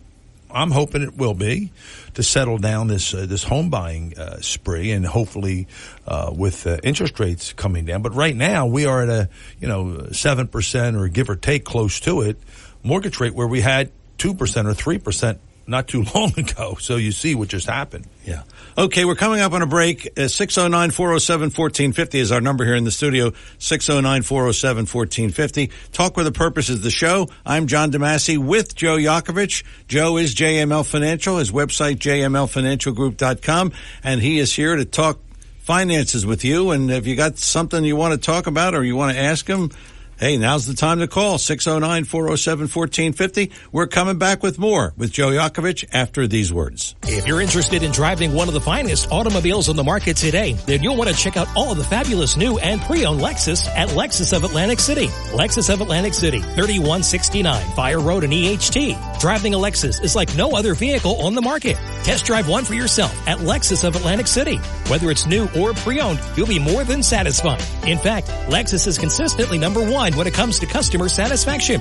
Visit Lexus of Atlantic City, 3169 Fire Road in EHT. Or you can check out their outstanding selection of new, pre-owned, and L-certified pre-owned vehicles on their website, LexusOfAtlanticCity.com. That's LexusOfAtlanticCity.com. Or, if you want more information, call 609-641-0008. Lexus of Atlantic City, now celebrating their 26th year in the area. A dealership that you'll enjoy. No pressure, no gimmicks, no hassle, no hype. Lexus of Atlantic City, 3169 Fire Road in EHT. And remember, always online at LexusOfAtlanticCity.com.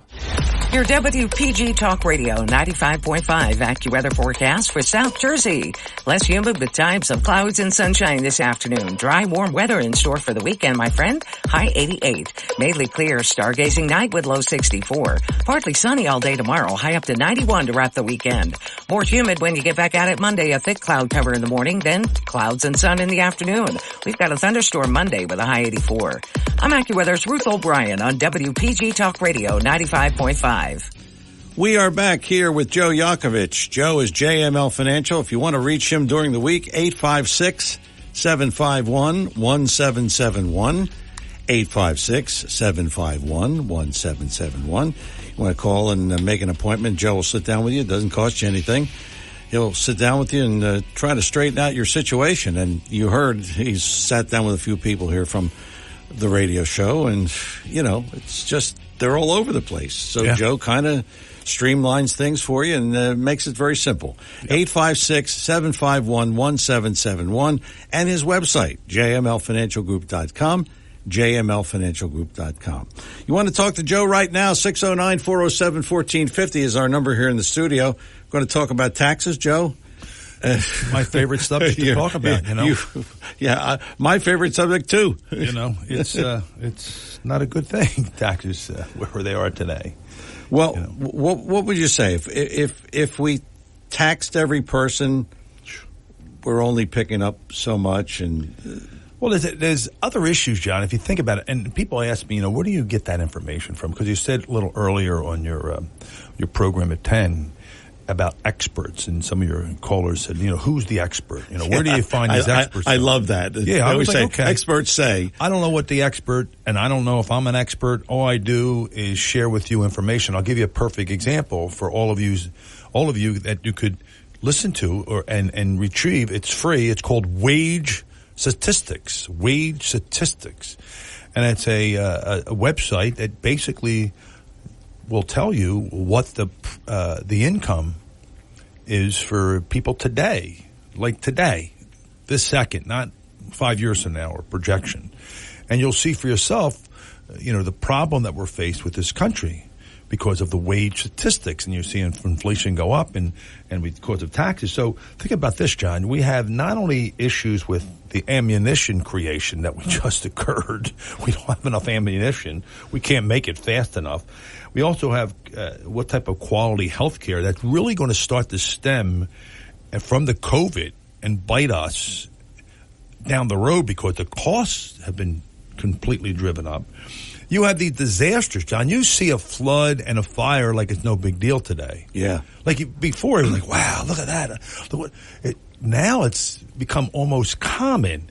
I'll give an example. In Florida, I don't know if you know this or not, there's 2 or 3 companies, big insurance companies, that pulled out of the state for homeowners insurance. Yeah. So you can't even get homeowners insurance in the state of Florida. Or if you can get homeowners insurance, the cost is I mean, really astronomical. My friend lives in Florida. That's what happened to him. Even in New Jersey, John, where I live, and I'm not on the beach, but I'm far enough away, and I can't believe what I'm paying for homeowners insurance on my property.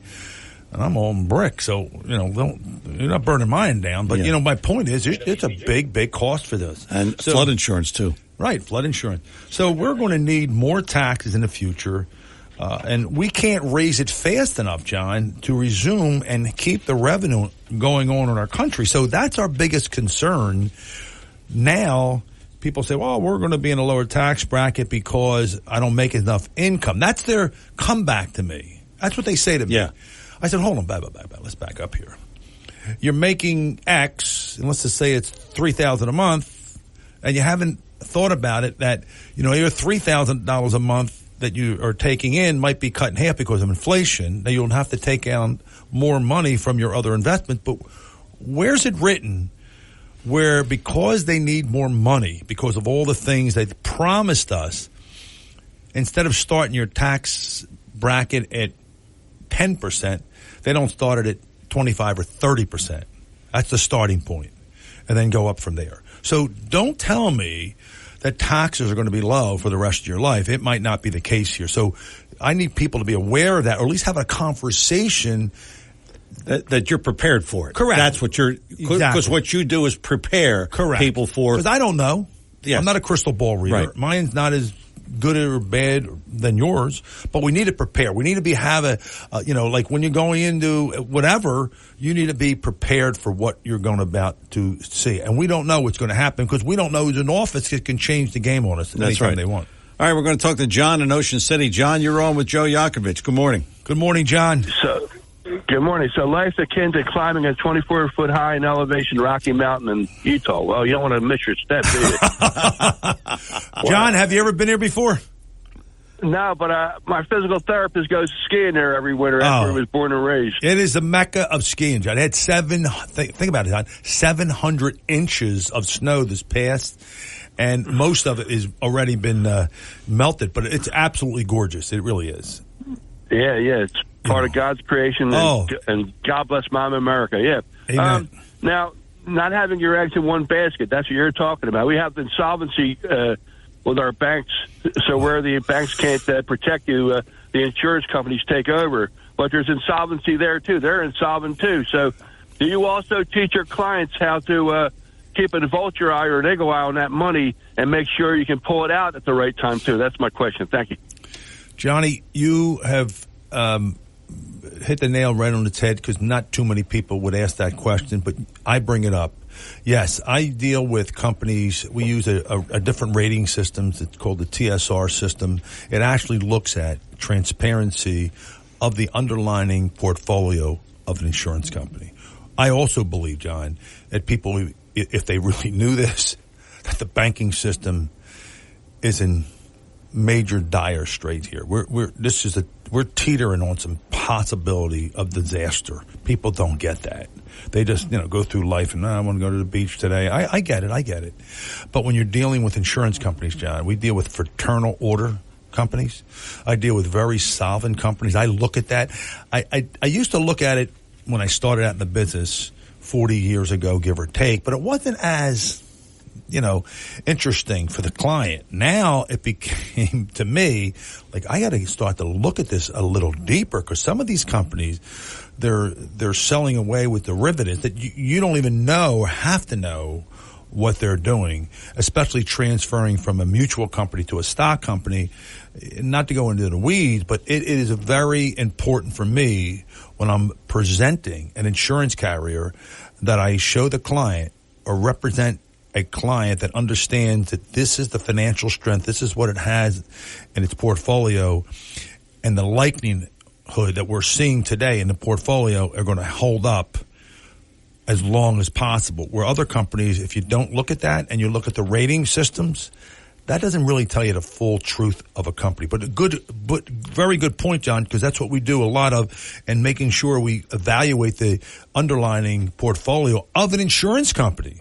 think about it. The banks forget it. They're on a thin ice here because of what's going on and what they're able to do. You take $1 in, they lend it out 90% of their dollars. So, but they're backed up, but the Fed. So, our government. So you have to look at insurance companies a little different, and which we do quite a bit. Good question, though. Let's, and we'll start this now, and then we're coming up on our final break. What would it look like if you, let's say, and God forbid on this, you run out of money? Yeah. What would your retirement look like? Well, that's the ugly question of all questions. What do you look like? So despite inflation cooling, the cost of living, consumers' product are still high, like we mentioned at the store, and it's not getting any better. I had my car fixed. I went to 2 different dealerships, a dealership and a personal person that does, working on cars, and I can't tell you with the spread different. It was substantially different, almost double. Wow. And I did my due diligence, but there's one thing we overlook and double check that you need to start to think about, do you have to subscribe to all the services? Do you have to use them? Do you use them? For example, food apps and other possible money draining things that you can particularly cut back on. Focus on debt. Now, people don't understand this, but everyone have heard of Dave Ramsey.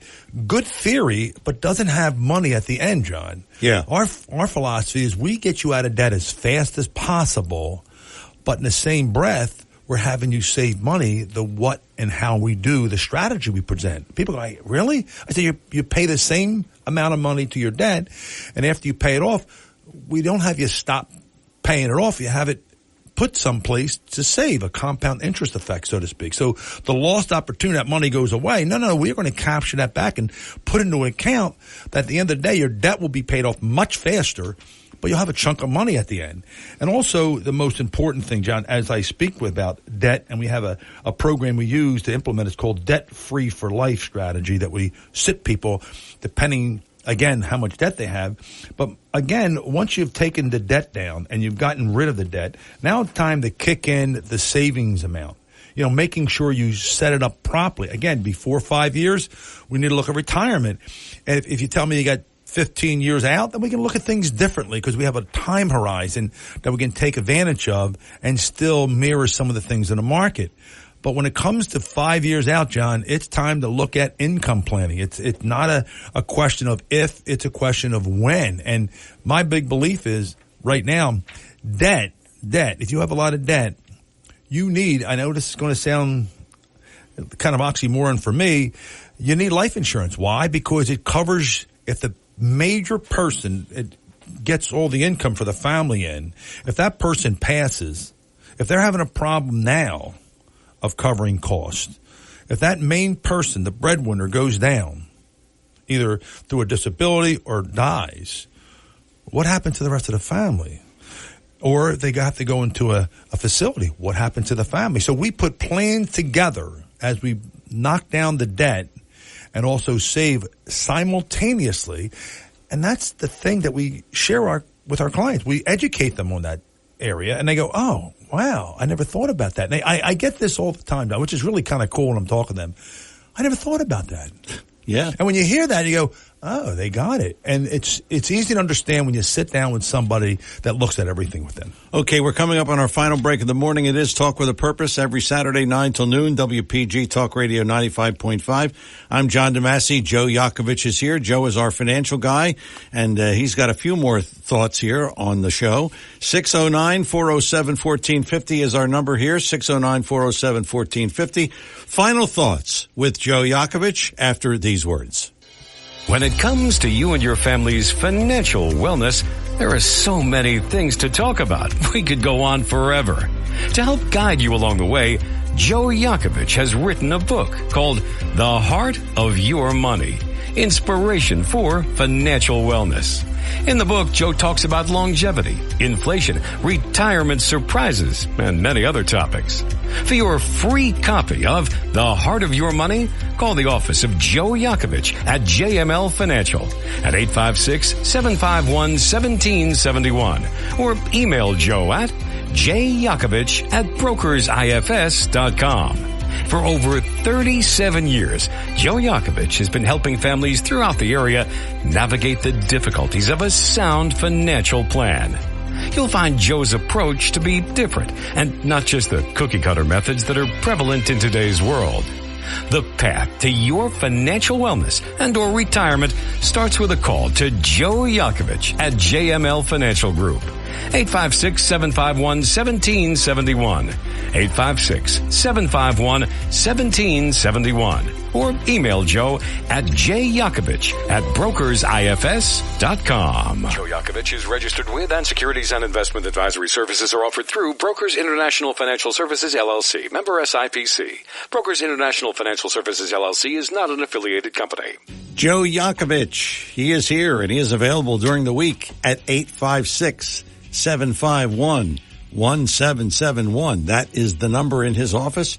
You call there and you make an appointment with him, and it doesn't cost you anything, and you'll really learn a lot, believe me. 856-751-1771. And his website, jmlfinancialgroup.com. A lot of good stuff on there. jmlfinancialgroup.com is the website. Couple of minutes left. If you have a quick question here for Joe, 609-407-1450. You have a statistic here that you wanted to share. Surprised me, but then again, it didn't surprise me. You know, I mean, nothing surprises me with what you bring out here. Oh yeah, I mean, it's pretty cool, but it is some of the stuff that I gather from information that I dig down a little deeper than the average. It's shocking to me sometimes, some of these statistics. But one statistic I want people to really wake up to, because it's happening right now, that 1 out of every 5 Americans is a non-paid caregiver. This is the destruction of families. I don't know if you know that or not, John. It's 70 to 80% of the people over the age of 65. You get this? Will need some type of long-term care. You had this in your own family. Yeah. My mother, before she passed, my 2 sisters basically took care of my mother. And I was in the capacity to do as much as I would love to have done. My sisters were there. They lived with my mom. But I'm not one going to wash my mom, you know, and my sister was there to do those things before she passed. So, you know, both of my sisters had to take that job on, and that was disruptive. I mean, it was not really at the time that it happened 20 years ago. I can still remember it was yesterday, actually more than that.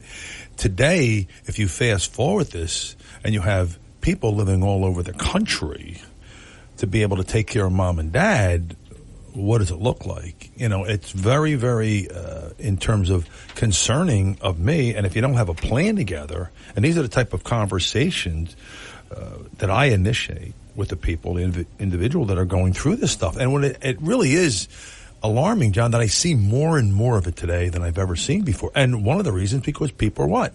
Living longer. Yeah. Because of technology. And you don't think about it, but it is something that I have a conversation. It's a tough questions, John, that I sit with people with empathy and say, listen, let me share with you the experience that I went through, that it's something that I can never, ever forget.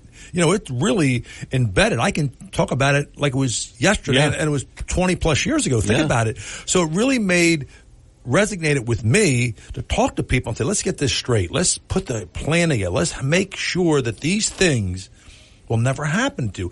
And if I was able to put a plan together for you, when would you want to start this plan? Or when would you at least want to open up a conversation about this money and how you're going to either leave it or spend it? And it's really interesting. I get different views, but when you open it up and ask the question from that angle and let them make that decision and say, what happens if this happens? What does it look like? And they really tell me, like, yeah, you're right. I never thought about that. I get that. I never thought about that kind of answer. You know, you also told me 70 to 80% of people over the age of 65 will need some type of long-term care. 70 to 80%? Yeah, people don't get this, Johnny. I think they're like, wow. I'm telling you, think about what I'm saying to you. We have an aging population. People don't get this. Who's going to take care of all these people? And by the way, the long-term care, I'm not talking about long-term care where people go into there and you stay there. There's sometimes you have these policies or you have these situations where you go in for half a day and you come home, daycare kind of thing. So my concerns are, and by the way, who's going to transport that person to the facility? That's another problem. There's a lot of different things that I put on the table and said, what if there was a way to prevent these things from happening? Let's talk about it. And they're open to it because they're realizing that they're either looking at it in their face now or they're looking at themselves and saying, what happens if one of us, have this problem? So that's a really concern of if what you take nothing out of this show, you should take this fact that you got to sit down with somebody. Correct. And really go over your situation, particularly if you're 5 years out, even if you're in retirement. I mean, because you may have done something wrong. Correct. In the course of your travels. Well, there's two things, John, before we end. Dying too soon and being a burden on your family. And if we can prevent those things from happening, that's a straight and narrow. There's those bumpers we're talking about to get you down where you're supposed to be. And that is going to put the wraps on another edition of Talk with a Purpose. Joe Yakovich is available during the week, 856-751-1771, 856-751-1771. I'm John DeMasi. Thanks for listening. Thanks to Chris Coleman, our program director and producer, and thanks to Joe Yakovich for giving us some good advice. I'm John DeMasi. Thank you for listening. Without you, we don't have a show. You know that. We'll talk to you next Saturday, 9 to noon, WPG, Talk Radio 95.5. You take care.